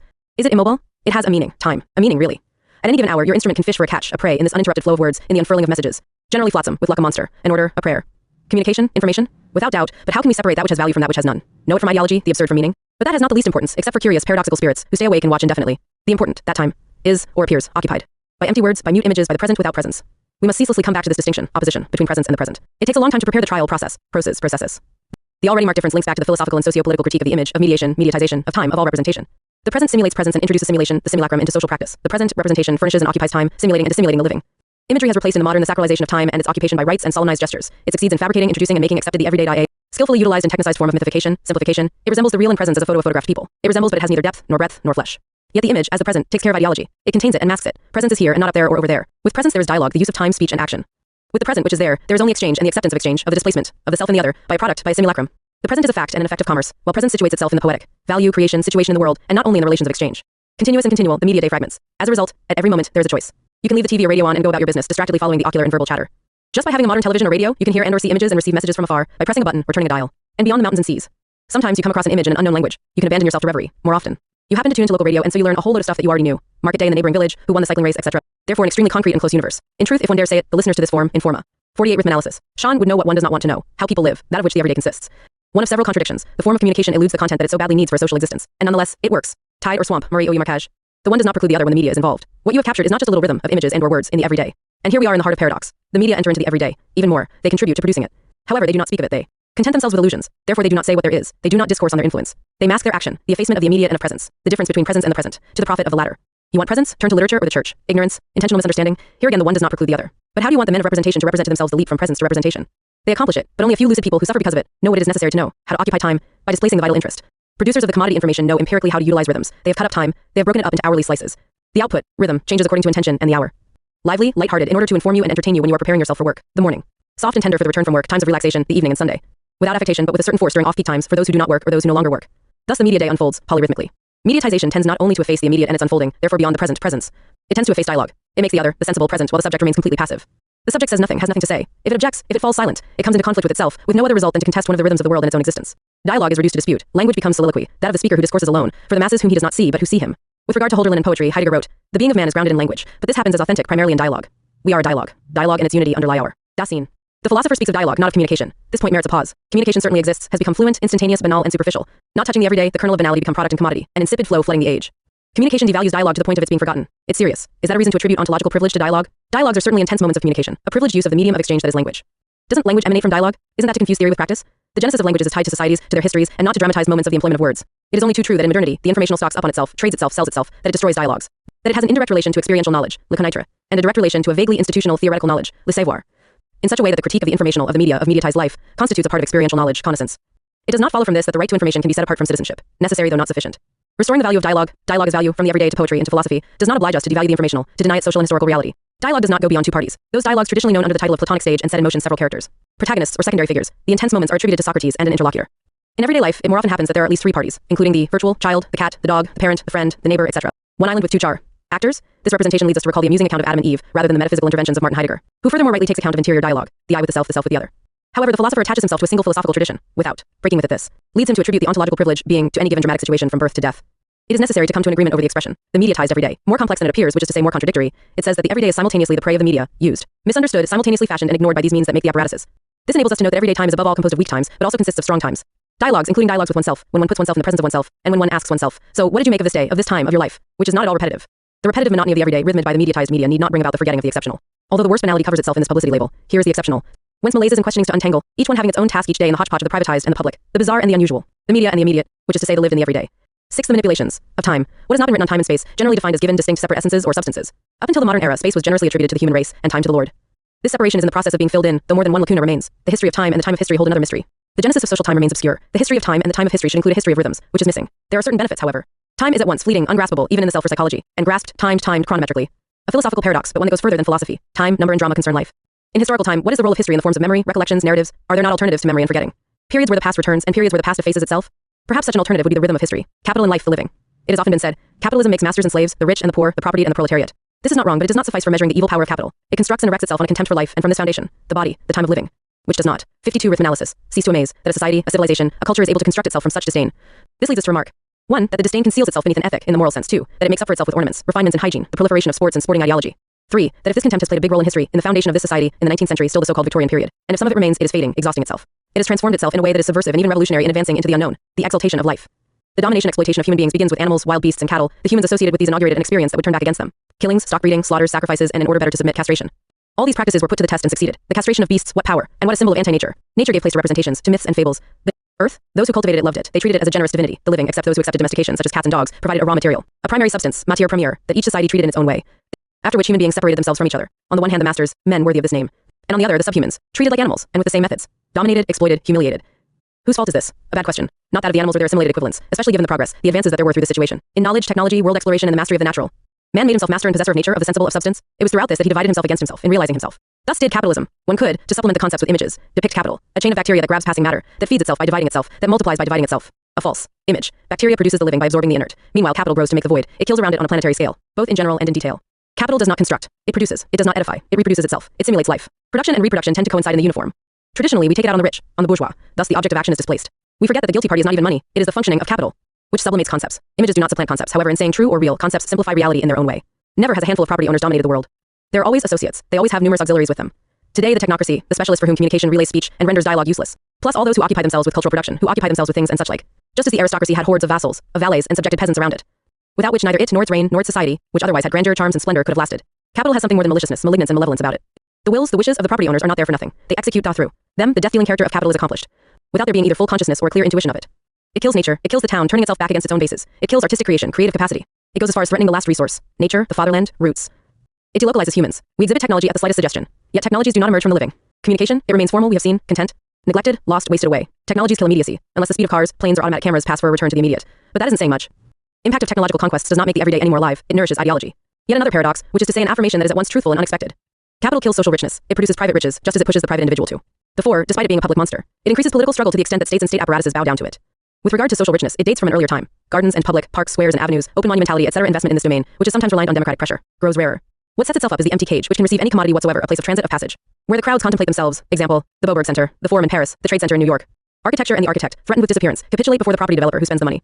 Like creative pre-capitalist architecture, so-called tribal, which is to say communal, forms of social life, have been ruined on a world scale. Without replacement, except by gestating socialism. Capital. The majority of readers of Marx have read this as the capitalists, while the concept designates an entity, a weird being which has a terrible, monstrous existence, both very concrete and very abstract, very efficient and very effective, but which exists through the heads and hands that incarnate it. One could well say, it's not their fault. It's fate, necessity in short, the ineluctable. But this necessity has a name. It is the real, the entity that functions and creates through actors and social and moral relations. The personalization of capital, a theoretical error, can lead to practical political errors. It would suffice to change the established people for society to change. We risk passing over the essential and leaving the functioning of the thing to persist. The thing, which is to say the entity that reifies. Not the object in its usual empirical and philosophical sense, but the thing. You are exaggerating. You are allowing yourself to be carried away by your metaphors. Who would you have believed that people, the brave people, you and I, move alongside this legendary monster? This dreadful entity that you describe? No, capital does not sow death. It produces, it stimulates invention. Dear speaker, advocate of capital, it is not directly a question of the people. It is not their fault because there is no fault. There is something that functions implacably and produces its effects. The brave people, as you said, not only move alongside the monster but are inside it. They live off it. So they do not know how it works. The information reveals only tiny details and results. Would one of your cells, if it put itself to it, understand your body? These people who moreover move every day alongside infamous events, great abuses and horrors, find themselves neither horrified nor infuriated by them. They are facts. They were taught that these are simple facts among many others, and so it's fine. The people of our country let themselves play, through their representatives, a role on the world stage that it is better to abstain from qualifying. They let thousands of other brave and simple people of the third world die of hunger, while here abundance reigns. But do you finally see what the monstrous efficiency of the monster reveals? The situation of the human race, threatened with disappearance, to a large extent unconscious and marching lightheartedly, in quick time to military music along the road of death? The rhythm that is proper to capital is the rhythm of producing everything, things, men, people, etc., and destroying, through wars, through progress, through inventions and brutal interventions, through speculation, etc. It is often said, yes, it was like this or that in the old days, then the world changed. This isn't wrong, but it does not go beneath the surface. In fact, there were, as we have seen, great rhythms of historical time. Apology for the body, and following that negation of the body, exaltation of love and pleasure, then depreciation and apology for frivolity, taste for and then refusal of violence, etc. Capital replaced these alternatives with the conflicting dualities of production and destruction, with increasing priority for the destructive capacity that comes at its peak and is raised to a world scale. Which, on the negative side, therefore plays the determining role in the conception of the world and the worldly. All this is nothing new. It has been said and resaid. Why repeat it? Because these truths or these ideas have penetrated badly into consciousness. Which consciousness? Social, philosophical, political? Let us say immediately, in order to bring the discussion to a close. Political. In a way that was unforeseen over the course of centuries, political consciousness has suffered a decline, though not without leaving its marks. The social? Socialism? The 56 Rhythmanalysis. Socialisms have not yet gained in prestige or in clarity. Perhaps ancient truths will come to pass through a language other than that of the modern, and the position in favor of the social. 7 Music and rhythms. Music, it hardly needs to be said, offers to thought a prodigiously rich and complex field in different respects. The relation between music and technology, music and societies, the history and genesis of musical genres, styles, etc. Is there more work on the history and current events of music than on painting or architecture? One could suppose so, when one considers the immense quantity of works dedicated to musicology, albeit only in Germany. Biographies, analyses of works, studies of periods, etc. The researches reveal the hyper-complexity of this art, and of art in general, as well as the richness of experience, that of the musicians, but also that of memory, be it historical, or that of each individual, from nursery rhymes, refrains, and fashionable songs that are played to death, to recollections in the classical style. It seems that everything has been said about music, musicians, composers, performers, and audiences, not to neglect external contributions, such as the discovery of harmonics at the beginning of the 18th century by a physician. Not to forget theological, religious, profane inspirations. However, after careful consideration, missing pieces, lacunae can be discerned. Is there a general, aesthetic, according to the accepted terminology, theory of music, apart from for philosophers, Schopenhauer? Has rhythm been studied? Research and work on melody, voices and singing has not been found wanting since antiquity. Harmony has been catching up for 2.5 to 3 centuries. Isn't rhythm an even less explored sector of musical times? A hypothesis that is all the more acceptable given that so-called modern music is characterized by, amongst others, the massive eruption of exotic rhythms. To get inside its meaning, we shall proceed here according to the conceptual method presented from the beginning of these studies. First, an inevitably incomplete table of oppositions, terms entering into musical discourse and the verbal discourse on discourse. Following this, a presentation of the evidence of rhythmic structures, dyads, triads, etc. Oppositions, contrasts, and contraries in musical discourses of and on music. The low and the high. Everybody knows what this means, even ignoring frequencies. The importance of intervals in the composition and execution of pieces of music is less well known. Modern composers have turned tones towards the high pitched, including diapason, vivace, adagios. These are the extremes of speed, programmed from the beginning of each movement of musical time. This time, too, is relative. Modern composers accelerated the movements in such a way that an allegro is today the equivalent, it would seem, of a classical vivace. It goes without saying that movement is a component of rhythm, necessary. It does not suffice to determine it. In effect, the beat, la majeur, can be taken slowly or rapidly. And it is the measure that specifies the rhythm, verticality, horizontality. These times, which represent the time of music spatially, are only understood as a function of musical writing. Notes performed simultaneously superimpose themselves on the stave, vertically therefore. Notes that succeed one another align themselves on the same stave. These recurrent terms aid our understanding. Tied staccato. The notes in a melody can be distinguished to the point of separating themselves but not by a silence. Or a ligature, a very ancient term, specifies that the executor links them together as closely as possible without confusing them. Here we begin to get inside rhythm. Logogenic and pathogenic. These terms come from German musicology. They parallel the terms expression, signification, employed by other experts. The logogenic produces meaning and the pathogenic emotion. The expressive translates states of the music in rhythms 59, soul, and the signifying produces various psychic, emotional, or mental effects. The expressive translates, or rather is thought to translate, the subjectivity of the composer through interpretation in order to reach the listener. The significant would reach the latter more directly, in accordance with the intuition and not the emotion of the listener. Rhythm has a role in these very varied effects. Elsewhere concepts, under the apparent clarity of relevant oppositions, remain obscure and difficult to apply in a concrete manner. Bach would be logogenic and Beethoven pathogenic, likewise Schumann, of course without pathological indication. Ravel would fall into the significant and Mozart, above and beyond these limiting significations. But don't the former and the latter all play in the same registers? Sacred, profane, an ancient and well-founded distinction. Profane music over the course of history seems always to have a popular origin in dances. Sacred music, linked to rites, gives place to complex codes. Ritualization frequently imposes slow rhythms on it, like magical gestures. Remark. The opposition is born early in history. King David danced before the ark, in religions in the Orient, Buddhism, Shintoism. There are sacred dances. The human body retraces the birth and life of the universe as theologians represent them. Is the separation of genres the prerogative of the West? But our greatest masters of music, Bach, Mozart, Beethoven, etc., knew how to compose masses just as well as dances. Certain sonatas, as much those of Mozart as those of Beethoven, retain imprinted fragments of religiosity. The fragments of Bach's suites begin with popular dances, Borés, Germanic, etc. Push the separation of genres too far, and the relevant opposition would lead to an incomplete or erroneous theory. And yet, tendentiously, differences exist and intervene as much in meaning as in rhythms. These oppositions do not only hold in verbal or written discourse with regard to music. They enter into music, but serve only to determine musical reality, which cannot define itself simply as a language or writing. Certainly a musical text has a meaning, which brings it closer to language. There is a type of musical writing on the stave, set down in the 18th century, which has not been without influence on composition. Harmony is written. But music cannot be reduced to these determinations. It gives itself above all else in return for a time, in return for a rhythm. Does musical time coincide with lived time? Or with imaginary time, duration, metaphorical? Theorists since Schopenhauer, notably Boris von Schleuser, have left the question in the dark, though not without having posed it.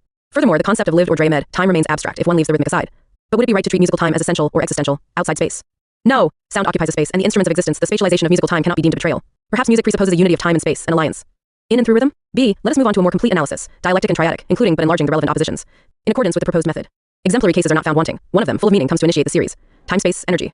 These three terms are necessary for describing and analyzing cosmological reality. No single one suffices, nor any single term-to-term opposition. Time and space without energy remain inert in the incomplete concept. Energy animates, reconnects, renders time and space conflictual. Their relation confers concrete universality upon these concepts. It is to be noted that the elements of musicality decrypt themselves triadically. Already.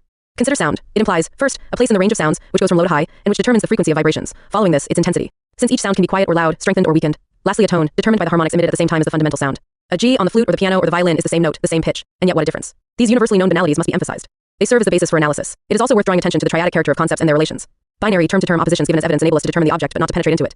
The triad, melody, harmony, rhythm grasps musical life by heart, concepts, and that which they designate cannot be separated. They are found everywhere. But antagonistically, one of these three dominates, tending to efface the other or the other two. And this in musical time in all its forms, the history of music and its becoming, the history surrounding music in social circles, the time of each composition. The linking of concepts, throwing light on dialectical relations, allows us to understand the dominant ones, such and such a musical composition emphasizing rhythm, effacing melody and harmony.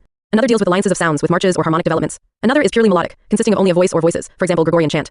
The recent eruption of pure rhythm is found in all memories as it often is when listening, historically. The distinction is recognized to the extent that the documents permit. Centuries were required for musical time to discern itself from verbal time, which is to say for musicians and music to give themselves proper and specific rhythms, distinct from spoken rhythms, gestures, and the written. At the time of these debates, at least in the West, music was sung, with singing originating on the one hand from poetry, on the other from dance. The Homeric bard Ada would sing his poem. Rhythm rejoins song in music, long and short, in Latin, dactyls and sponde. It is the metric that gives rhythm. The poet holds an instrument, lute, harp, etc. At this stage, musical measure does not exist. The metric still renders it useless. We can suppose that musicians detached themselves from the constraint of words, from poetic discourses, and that they improvised in composing. There remain no traces of this. On the contrary, the chants of the church playing song recall the beginnings of music through the Gregorian, rhythms express liturgy. This music, in the grip of the word, was certainly logogenic, if one accepts the difference. It spoke of an order and brought it to life amongst listeners, who did not remain passive, who reacted by singing, by dancing, by speaking out. Anyhow, if one refers back to Greek traditions, the Apollonian lyre had a dominant trait, clarity, shared reason. Pathogenic music founded itself on the flute, the Dionysiac instrument of the Bacchanalians and the great orgiastic gods. 62 Rhythmanalysis. Nietzsche's theses on these obscure origins have been contested, condemned, and detested. There lives on from them a profound and enlightened idea, however. The birth of the arts, amongst which theater and tragedy, in a common cradle, with a genesis that is difficult to conceive, where music would struggle with the lyric, the spoken word, but still play the primary role. The dialectical movement lyric song music therefore has its forerunners. It went through many episodes, domination, in the beginning, of the word, of the voice, of the metric. Then the slow growth of musicality, which achieved autonomy, ars nova in the Middle Ages, then properly musical genres, sonatas, symphonies. With some returns to force of the verbal chants, but the ascendance of rhythm. This deep struggle between the word and the musical marks simultaneously every work, the history of musicians and that of music itself, periods, epochs, and styles, not unconnected to societies themselves without illusions. When the instrumental concert predominates, it is because the orchestra plays during a reception or a royal banquet. The listener does not listen religiously. People are speaking, eating, drinking, singing got in the way of conversations. If the fashionable unit comes to sing, one falls silent, one listens. It is only later when sacred religious music no longer has more than a secondary role, that one finds deep meaning in it, that the listener listens in religious silence to the players, pianists, violinists, and orchestras. Beethoven made himself listen in silence, not yet Mozart. Music gains in strength what it loses in listening. We pass from chamber music to great public concerts, to the glory of conductors, and not only that of singers or pianists. In summary, melody detaches itself in itself and for itself, as Hegel would say, from song and from the word. The metric language ceases to dominate and impose rhythm. There were periods in which the melodic line, taken aside, remained floating in relation to measures, chords, rhythms. Later, harmony took flight, becoming itself an end more and better than a means. There were periods where it dominated, crushing melody and rhythm under its weight.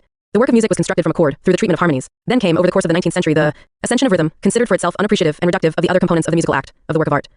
Would rhythm therefore be logogenic or pathogenic? It rather seems that the rise of rhythm tends to overturn this distinction. To reject the difference is outdated. The conquest and unfolding of rhythm, to the point of supremacy, consisted of phases. Measurement and writing of music were part of it, but so was the domination of time. At the beginning of each work, for example a sonata, and even at the beginning of every stave are found definitions, which up to a certain point henceforth constrain the performer. These constraints go with the writing of music, which we know only takes shape, staves, clefs, etc., towards the 18th century, replacing either the ad libitum, to the taste of the performer, or a tradition. Jean-Jacques Rousseau still sought to invent a system of representation that was more rational than the tablatures that were still common in his time. The writing of music, like the writing of language, has not been without influence, notably on music, on the creation of music, and not only its performance. The representation of notes on staves is not without relation to the chord, whose concept Rameau teased out in his treatise on harmony. The visualization and spatialization of musical time resulted, up to a certain point, from the writing defined in the new genres, such as symphony. Measure dates from before writing, though in accordance with the same requirement. Dances were for the most part peasant and popular dances, such as the bourrée or the saraband, which find themselves skillfully treated in Bach. But the aristocracy and town dwellers did not deprive themselves of dancing. The village musician followed an oral tradition. The village musician needs correctly executed patterns and approaches, keeping to the measure, dance steps and figures. Measure and writing correspond to the practical needs of music. They needed a long time to impose themselves, and for the skillful solution to these quite precise problems to be discovered. This did not happen without the impoverishment of inspiration. Measure, at the time of classical fashions, there are only two types of it, binary and ternary. Writing, it obliges fidelity and does not favor inspiration or variation, however essential. The shackle of rationality thus weighs heavily on the music of these eras. But in art, the constraints also thus have a favorable effect. Models. Like the verbal metric, the rules of musical art did not indicate these paths to creation, writing, measure, the fixing of tempo, effective excitations. But it should not be necessary to see in these innovations, the writing of music, measure, time fixed in advance. Only progress, creations this. Positive aspect is not without the so-called negative side, impoverishment, weakening through the loss of spontaneity, etc. Much has been spoken and written about musical time, especially after Schopenhauer and Bergson, in accordance with their philosophies of temporality. When the narrow relation between musical time and lived time was described, with music offering more to life than an image, therefore a regal gift. Obscure life transformed into a work of art. Everything was said and nothing was said. Rhythm does not enter or enters badly into account. The relation between musical time and the rhythms of the body is required. Musical time resembles them but reassembles them. It makes a bouquet, a garland from a jumble dot through. Dance first of all. Musical time does not cease to have a relation with the physical. If it begins with verbal rhythms, it is because the latter are part of the rhythms of the body. If it detaches itself from them, it is not in order to void itself, but in order to reach all the so-called physical rhythms. Measure has this meaning, a means and not an end, as it happens that one considers it. Is there an instinct of rhythm, a spontaneity, an immediacy? Many reasons for stating as much in the act of music. But then again, the instinct of thought? It gives itself in life as rhythm. Rhythm is easily grasped whenever the body makes a sign, but it is conceived with difficulty. Why? It is neither a substance, nor matter, nor thing. Nor is it a simple relation between two or more elements, for example subject and object, or the relative and the absolute. Doesn't its concept go beyond these relations? Substantial, relational? It has these two aspects but does not reduce itself to them. The concept implies something more. What? Perhaps energy, a highly general concept on. Energy is employed, unfolds in a time and a space-time. Isn't all expenditure of energy accomplished in accordance with a rhythm? A central point makes itself clear. By and through rhythm, music becomes worldly, say Mondialize. Europe and the West receive and perceive exotic, original and different musics, Japanese and Jamaican. Rhythms unfold, increase, is amplifiant, by diversifying themselves. Neither melodies nor harmonies had achieved this world coverage, ampler, which is universal in the manner of rationality. Would that be because with its rhythms, respiration, heart, etc., the human species, collectively, possesses a fundamental physiological organization, structure? Or because the measure of time is made in accordance with generalized norms and rules, the relation between music and society changes with eras and societies themselves. It narrowly depends on the relation to the body, to nature, to physiological and psychological life. This relation oscillates between contempt, exaltation, and deliberate organization. Medieval society, especially mediatized, is characterized by the contempt of the body, of life. Antique, particularly warlike societies cultivated the body. The Orient seems to have sought its way in a more just, more balanced appreciation of spontaneous life. Sacred music defines rhythms in order to accentuate the contempt for the body. It confers a theological meaning on words, exalting the solemn, prophetic, majestic character of the maledictions of the word. In the West, societies pass from the sacred to the profane not without crises. But at the same time, the body grew fainter, popular dances were transformed into skillful savante music bof. They became unrecognizable and were no longer danced to. The body and its rhythms remain no less a resource of music, the site towards which creation returns through strange detours, jazz, etc. Is it not thus that music becomes worldly? After pure ordinations, measure, writing, and the aleatory, modern music finds itself back in the body. Rhythm dominates, supplants melody and harmony, without suppressing them. 66. Rhythmanalysis. The triad melody-harmony-rhythm therefore envelops real contradictions, which translate themselves into the adventures of musical creation. A speculative triad? No, changing antagonistic relations included within a vast becoming. For this reason, the triad does not lack interest. Its analysis is part of a vaster methodology, which it verifies. Musical rhythm does not only sublimate the aesthetic and a rule of art, it has an ethical function. In its relation to the body, to time, to the work, it illustrates real, everyday life. It purifies it in the acceptance of catharsis. Finally, and above all, it brings compensation for the miseries of everydayness, for its deficiencies and failures. Music integrates the functions, the values of rhythm. 8 conclusions, resume. At no moment have the analysis of rhythms and the rhythmanalytical project lost sight of the body. Not the anatomical or functional body, but the body as polyrhythmic and eurhythmic in the so-called normal state. As such, the living body has, in general, always been present, a constant reference. The theory of rhythms is founded on the experience and knowledge connaissance of the body. The concepts derived from this consciousness and this knowledge, simultaneously banal and full of surprises, of the unknown and the misunderstood. Along with arrhythmia, isorhythmia, the equality of rhythms completes this repertoire of fundamental concepts. With one reservation, iso and eurythmia are mutually exclusive. There are few isorhythmias, rhythmic equalities or equivalences, except of a higher order. On the other hand, eurythmias abound. Every time there's an organism, organization, life, living bodies. In this respect, thought could return to the Leibnizian principle apparently abandoned by philosophers, logicians, and scientific types. Were there isorhythmia between two temporalities, they would coincide. Equivalence entails identity, and reciprocally, non-identity implies difference. Polyrhythmia is composed of diverse rhythms. Eurythmia, that of a living body, normal and healthy, presupposes the association of different rhythms. In arrhythmia, rhythms break apart, alter and bypass synchronization, the usual term for designating this phenomenon. A pathological situation. Agreed. Depending on the case, interventions are made or should be made through rhythms without brutality. It is of course in the body that we have situated the paradigm of rhythmological study. Music, notably symphonic and orchestral, could have provided another example. Under the direction of the conductor's baton, his magic wand, a rhythm falls into place and extends over all the performers, however many they may be. It is therefore a remarkable isorhythmia, whereas the living body presents numerous associated rhythms, and we must insist on this crucial point, hence a eurythmia, when in the state of good health. Pathology, in a word illness, is always accompanied by a disruption of rhythms, arrhythmia that goes as far as morbid and then fatal desynchronization. Rhythmanalysis therefore essentially consists in the forming of these concepts into a work which can change them, transform them. Isorhythmia, eurythmia, arrhythmia. Intervention through rhythm, which already takes place, though only empirically, for example in sporting and military training, has a goal, an objective, to strengthen or re-establish eurythmia. It seems that certain oriental practices come close to these procedures, more so than medical treatments. Rhythmanalytic therapy would be preventative rather than curative, announcing, observing, and classifying the pathological state. A clear if not self-evident implication. Once one discerns relations of force in social relations and relations of alliance, one perceives their link with rhythm. Alliance supposes harmony between different rhythms, conflict supposes arrhythmia, a divergence in time, in space, in the use of energies. The relationship between forces, which requires the domination of one force and draws on the relations of alliance as means and not ends, is accompanied by a disassembly of times and spaces, of rhythms. Political power knows how to utilize and manipulate time, dates, timetables. It combines the unfurlings, deployments of those that it employs, individuals, groups, entire societies, and conclusions, resume 69, rhythms them. This is officially called mobilization. The authorities have to know the polyrhythmia of the social body that they set in motion. It is the extreme case, revealing simultaneously official and empirical, political and military rhythmanalysis. Empirical analysis starts from the beginnings of social life, from prehistory. At the heart of nature, as in every grouping, attention is focused on separating out the causes and origins of multiple noises, murmurs, and clamors. How? By discerning and following rhythms, those of flowers and rain, of childlike or bellicose voices, of secret meetings. The discriminatory capacity of the auditory and cerebral apparatuses plays the primary role, practical and spontaneous, in the grasping of rhythms. It is not a subjective apprehension, although objective rhythms translate themselves into our own rhythms. In the image of non-separate subjective or objective processes, the noise of the flight of an insect, for example. The theory of rhythms as such has received solid support from the possibilities of reproducing rhythms, studying rhythms by recording them, therefore of grasping them in their diversity. Slow or fast, syncopated or continuous, interfering or distinct. Putting an interview or background noises on disc or cassette enables us to reflect on rhythms, which no longer vanish whenever they appear. Whence the possibility of concepts, therefore of thought. Rhythmanalysis, thus theorized, does not constitute a separate science. Partial studies and a global conceptualization, though necessary, are not sufficient. No more so than the particular instances of rhythmic experience that everyone possesses. Thought strengthens itself only if it enters into practice, into use. This page intentionally left blank. The Rhythmanalytical Project. Henri Lefebvre and Catherine Regulier. Originally published as Le Projet Rhythmanalytique. Communications 41, 1985, pp. 191. This page intentionally left blank. One Everyday Life and Rhythms. In a forthcoming publication, we will show the relations between everyday life and rhythms, which is to say the concrete modalities of social time. The rhythmanalytical study that we are going to attempt integrates itself into that of everyday life. It even deepens certain aspects of it. Everyday life is modeled on abstract quantitative time, the time of watches and clocks. This time was introduced bit by bit in the West after the invention of watches, in the course of their entry into social practice. This homogeneous and desacralized time has emerged victorious since it supplied the measure of the time of work. Beginning from this historic moment, it became the time of everydayness, subordinating to the organization of work and space other aspects of the everyday. The hours of sleep and waking, meal times and the hours of private life, the relations of adults with their children, entertainment and hobbies, relations to the place of dwelling. However, everyday life remains shot through and traversed by great cosmic and vital rhythms, day and night, the months and the seasons, and still more precisely biological rhythms. In the everyday, this results in the perpetual interaction of these rhythms with repetitive processes linked to homogeneous time. This interaction has certain aspects that we will leave aside, for example, the traditional links of social time to religious beliefs and prescriptions. We shall devote ourselves to only the rhythmic aspect of everyday time. The study of everyday life has already demonstrated this banal and yet little known difference between the cyclical and the linear, between rhythmic times and the times of brutal repetitions. This repetition is tiring, exhausting, and tedious, while the return of a cycle has the appearance of an event and an advent. Its beginning, which after all is only a recommencement, always has the freshness of a discovery and an invention. Dawn always has a miraculous charm, hunger and thirst renew themselves marvelously. The everyday is simultaneously the site of, the theater for. And what is at stake in a conflict between great indestructible rhythms and the processes imposed by the socio-economic organization of production, consumption, circulation, and habitat. The analysis of everyday life. 74 Rhythmanalysis shows how and why social time is itself a social product. Like all products like space, time divides and splits itself into use and use value on the one hand, and exchange value on the other. On the one hand it is sold and on the other it is lived. Whence a series of hypotheses that serve as a starting point for rhythmanalysis. First, everyday time is measured in two ways, or rather simultaneously measures and is measured. On the one hand, fundamental rhythms and cycles remain steady, and on the other, the quantified time of watches and clocks imposes monotonous repetitions.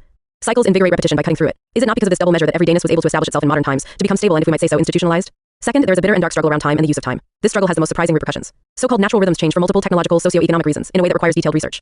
For example, nocturnal activities multiply, overturning circadian rhythms. As if daytime were not enough to carry out repetitive tasks, social practice eats bit by bit into the night. At the end of the week, in place of the traditional weekly day of rest and piety, Saturday night fever bursts out. Third, quantified time subjects itself to a very general law of the society. It becomes both uniform and monotonous, whilst also breaking apart and becoming fragmented. Like space, it divides itself into lots and parcels, transport networks, themselves fragmented, various forms of work, entertainment and leisure. There is not time to do everything, but every doing has its time. These fragments form a hierarchy, but work remains to a large extent essential, despite a devaluation, resisted by practical reevaluations in times of unemployment. The reference to which we try to refer everything else back. However, disturbances of rhythm proliferate, as do so-called nervous problems. It is not imprecise to say the nerves and the brain have their own rhythms, likewise the senses and the intellect. From the rhythmanalytical perspective, we can describe daytime and the uses of time in accordance with social categories. Sex and age. It is to be noted that objects are consumers of time, they inscribe themselves in its use with their own demands. A washing machine consumes a fragment of time, functioning and maintenance. Likewise, it occupies a fragment of space. Mealtimes result from convention since they differ according to the country. But if you eat at midday and at 8 o'clock in the evening, you will end up being hungry at these times. Perhaps decades are needed to bend the body to these rhythms, and it is not uncommon for children to refuse social rhythms. With regard to intellectual concentration and the activities with which it is bound up, reading, writing, analysis, they also have their own rhythm, created by habit, which is to say by a more or less harmonious compromise between the repetitive, the cyclical, and that which supervenes on them. These behaviors that are acquired in accordance with a certain division of time, and in accordance with well-defined rhythms, nonetheless leave the impression of spontaneity. Automatisms or spontaneity. We attribute what results from external constraints to an essential need. He who rises at 6 in the morning because he is rhythmed in this way by his work is perhaps still sleepy and in need of sleep. Doesn't this interaction of the repetitive and the rhythmic sooner or later give rise to the dispossession of the body? This dispossession has been noted and underlined many a time, though without all the reasons having been grasped. In everyday life, what is relative to social relations thus appears to every subject, as necessary and absolute, as essential and authentic. Were we to introduce a new element into everyday time, this construction might totter and threaten to collapse, so showing that it was neither necessary nor authentic. To become insomniac, love-struck or bulimic is to enter into another everydayness. The rhythm and organization of everyday time is in one sense what is most personal, most internal. And it is also what is most external, which corresponds to a famous dictum of Hegel. It pertains neither to an ideology nor to reality. Acquired rhythms are simultaneously internal and social. In one day in the modern world, everybody does more or less the same thing at more or less the same times, but each person is really alone in doing it. 76. Rhythmanalysis. The cyclical and the linear are categories, which is to say notions or concepts. Each one of these two words denotes, an extreme diversity of facts and phenomena. Cyclical processes and movements, undulations, vibrations, returns and rotations are innumerable, from the microscopic to the astronomical, from molecules to galaxies, passing through the beatings of the heart, the blinking of the eyelids and breathing, the alternation of days and nights, months and seasons and so on. As for the linear, it designates any series of identical facts separated by long or short periods of time, the fall of a drop of water, the blows of a hammer, the noise of an engine, etc. The connotation does not disappear into the denotation of these terms. The cyclical is perceived rather favorably. It originates in the cosmos, in the worldly, in nature. We can all picture the waves of the sea, a nice image, full of meaning, or sound waves, or circadian or monthly cycles. The linear, though, is depicted only as monotonous, tiring and even intolerable. The relations of the cyclical and the linear, interactions, interferences, the domination of one over the other, or the rebellion of one against the other, are not simple. There is between them an antagonistic unity. They penetrate one another, but in an interminable struggle, sometimes compromise, sometimes disruption. However, there is between them an indissoluble unity. The repetitive tick-tock of the clock measures the cycle of hours and days, and vice versa. In industrial practice, where the linear repetitive tends to predominate, the struggle is intense. If the cyclical and the linear are categories of time and rhythm with general characteristics, including the measure of the one by the other, which makes each one a measured measure, are there no other categories? Other characteristic traits of time and rhythm, other times? The time that we shall provisionally name appropriated has its own characteristics. Whether normal or exceptional, it is a time that forgets time, during which time no longer counts, and is no longer counted. It arrives or emerges when an activity brings plenitude, whether this activity be banal, an occupation, a piece of work, subtle, meditation, contemplation, spontaneous, a child's game, or even one for adults, or sophisticated this. Activity. The Rhythmanalytical Project 77 is in harmony with itself and with the world. It has several traits of self-creation or of a gift, rather than of an obligation or an imposition come from without. It is in time, it is a time, but does not reflect on it. To pose the question of rhythms clearly, let us return to everyday life and the description of a day. The use of time fragments it, parcels it out. A certain realism is constituted by the minute description of these parcels. It studies activities related to food, dress, cleaning, transport, etc. It mentions the employed products. Such a description will appear scientific, yet it passes by the object itself, which is not the sequence of lapses of time passed in this way, but their linking together in time, therefore their rhythm. The essential will get lost, to the gain of the accidental, even especially, if the study of fragments enables us to theorize certain structures of the everyday. 2. What is rhythm? Everybody thinks they know what this word means. In fact, everybody senses it in a manner that falls a long way short of knowledge. Rhythm enters into the lived, though that does not mean it enters into the known. There is a long way to go from an observation to a definition, and even further from the grasping of some rhythm, of an air in music, or of respiration, or of the beatings of the heart, to the conception that grasps the simultaneity and intertwinement of several rhythms, their unity and diversity. And yet each one of us is this unity of diverse relations whose aspects are subordinated to action towards the external world, oriented towards the outside, towards the other, and to the world, to such a degree that they escape us. We are only conscious of most of our rhythms when we begin to suffer from some irregularity. It is in the psychological, social, organic unity of the perceiver who is oriented towards the perceived, which is to say towards objects, towards surroundings, and towards other people, that the rhythms that compose this unity are given. An analysis is therefore necessary in order to discern and compare them. It is a question of hunger and thirst, sleep and waking, sex and intellectual activity, etc. 78. Rhythmanalysis. For there to be rhythm, there must be repetition in a movement, but not just any repetition. The monotonous return of the same, self-identical, noise no more forms a rhythm than does some moving object on its trajectory. For example, a falling stone, though our ears and without doubt our brains tend to introduce a rhythm into every repetition, even completely linear ones. For there to be rhythm, strong times and weak times, which return in accordance with a rule or law, long and short times, recurring in a recognizable way, stops, silences, blanks, resumptions and intervals in accordance with regularity must appear in a movement. Rhythm therefore brings with it a differentiated time, a qualified duration. The same can be said of repetitions, ruptures, and resumptions. Therefore a measure, but an internal measure, which distinguishes itself strongly though without separating itself from an external measure. With time t, the time of a clock or a metronome, consisting in only a quantitative and homogeneous parameter. In a reciprocal action, the external measure can and must superimpose itself on the internal measure, but they cannot be conflated. They have neither the same beginning, nor the same end or final cause. This double measure enters into the definition and quality of rhythm, irreducible to a simple determination, implying on the contrary complex dialectical relations. As such, only a non-mechanical movement can have rhythm. This class is everything that emerges, relev, from the purely mechanical in the domain of the quantitative, abstractly detached from quality. However, it is necessary to formulate some reservations with regard to this claim. For example, there is a close relationship between rhythms and the wave movement studied in mathematics and physics. Sounds, these elements of musical movement with their properties and combinations, pitch, frequency, vibration, placed on the scale of sounds, which is to say along the continuum from low to high. Intensities and tones result from complex vibrations, from wave movements that enter into chords and harmonies. We shall come back to this later when further exploring the relationship of musicality and rhythm. For the moment, it is enough to note that rhythm presupposes a. Temporal elements that are thoroughly marked, accentuated, hence contrasting, even opposed like strong and weak times. B. An overall movement that takes with it all these elements, for example, the movement of a waltz, be it fast or slow. Through this double aspect, rhythm enters into a general construction of time, of movement, and becoming, and consequently into its philosophical problematic, repetition and becoming, the relation of the same to the other. It is to be noted at this point that by including a measure, rhythm implies a certain memory, while mechanical repetition works by reproducing the instant that precedes it. Rhythm preserves both the measure that initiates the process and the recommencement of this process with modifications, therefore with its multiplicity and plurality, without repeating identically the same, but by subordinating the same to alterity and even alteration, which is to say, to difference. To grasp rhythm and polyrhythmias in a sensible, preconceptual but vivid way, it is enough to look carefully at the surface of the sea. Waves come in succession. They take shape in the vicinity of the beach, the cliff, the banks. These waves have a rhythm, which depends on the season, the water and the winds, but also on the sea that carries them. That brings them. Each sea has its rhythm. That of the Mediterranean is not that of the oceans. But look closely at each wave. It changes ceaselessly. As it approaches the shore, it takes the shock of the backwash. It carries numerous wavelets, right down to the tiny quivers that it orientates, but which do not always go in its direction. Waves and waveforms are characterized by frequency, amplitude, and displaced energy. Watching waves, you can easily observe what physicists call the superposition of small movements. Powerful waves crash upon one another, creating jets of spray. They disrupt one another noisily. Small undulations traverse each other, absorbing, fading, rather than crashing into one another. Were there a current or a few solid objects animated by movement of their own, you could have the intuition of what is a polyrhythmic field and even glimpse the relations between complex processes and trajectories, between bodies and waveforms, etc. Now, there's not yet a general theory of rhythms. Entrenched ways of thinking, it has already been stressed, separate time from space, despite the contemporary theories in physics that posit a relationship between them. Up until the present, these theories, AD rhythmanalysis, have failed to give a unitary concept that would also enable us to understand diversities, differences. And now there is the hypothesis of rhythmanalysis. The body, your body? It consists in a bundle of rhythms. Why not say, a bouquet, or a garland? Because these terms connote an aesthetic arrangement, as if nature, an artist, had intentionally arranged and designed the beauty and harmony of bodies. That is perhaps not wrong, but it comes prematurely. The living, polyrhythmic body is composed of diverse rhythms, each part, each organ or function having its own, in a perpetual interaction. In a doubtlessly metastable equilibrium, always compromised, though usually recovered, except in cases of disruption. How? By a simple mechanism, by homeostasis as in cybernetics, or more subtly through a hierarchical arrangement of centers, with one higher center giving order to relational activity? This is one of our questions. But the surroundings of the body, the social just as much as the cosmic body, are equally bundles of rhythms, bundles in the sense that we say, not pejoratively, that a complex chord reuniting diverse notes and tones is a bundle of sounds. Now look around you at this meadow, this garden, these trees, and these houses. They offer themselves to your eyes as in a simultaneity. Now, up to a certain point, this simultaneity is mere appearance, surface, a spectacle. Go deeper. Do not be afraid to disturb the surface, to set its limpidity in motion. Be like the wind that shakes these trees. Let your gaze be penetrating. Let it not limit itself to reflecting and mirroring. Let it transgress its limits a little. You at once notice that every plant, every tree has its rhythm, and even several rhythms: leaves, flowers, fruits, and seeds. On this cherry tree, flowers are born in springtime along with leaves that will survive the fruits, and which will fall in the autumn, though not all at once. Henceforth, you will grasp every being chaque être, every entity, attente, and every body, both living and non-living, symphonically or polyrhythmically. You will grasp it in its space-time, in its place, and its approximate becoming, including houses and buildings, towns and landscapes. Is simultaneity deceptive? Is synchronicity abusive? No, and yes. No. The quasi-suppression of distances in time and space by the present means of communication is certainly not without importance. One need only see the interest aroused in television by live news broadcasts. You take part in events as and when they happen.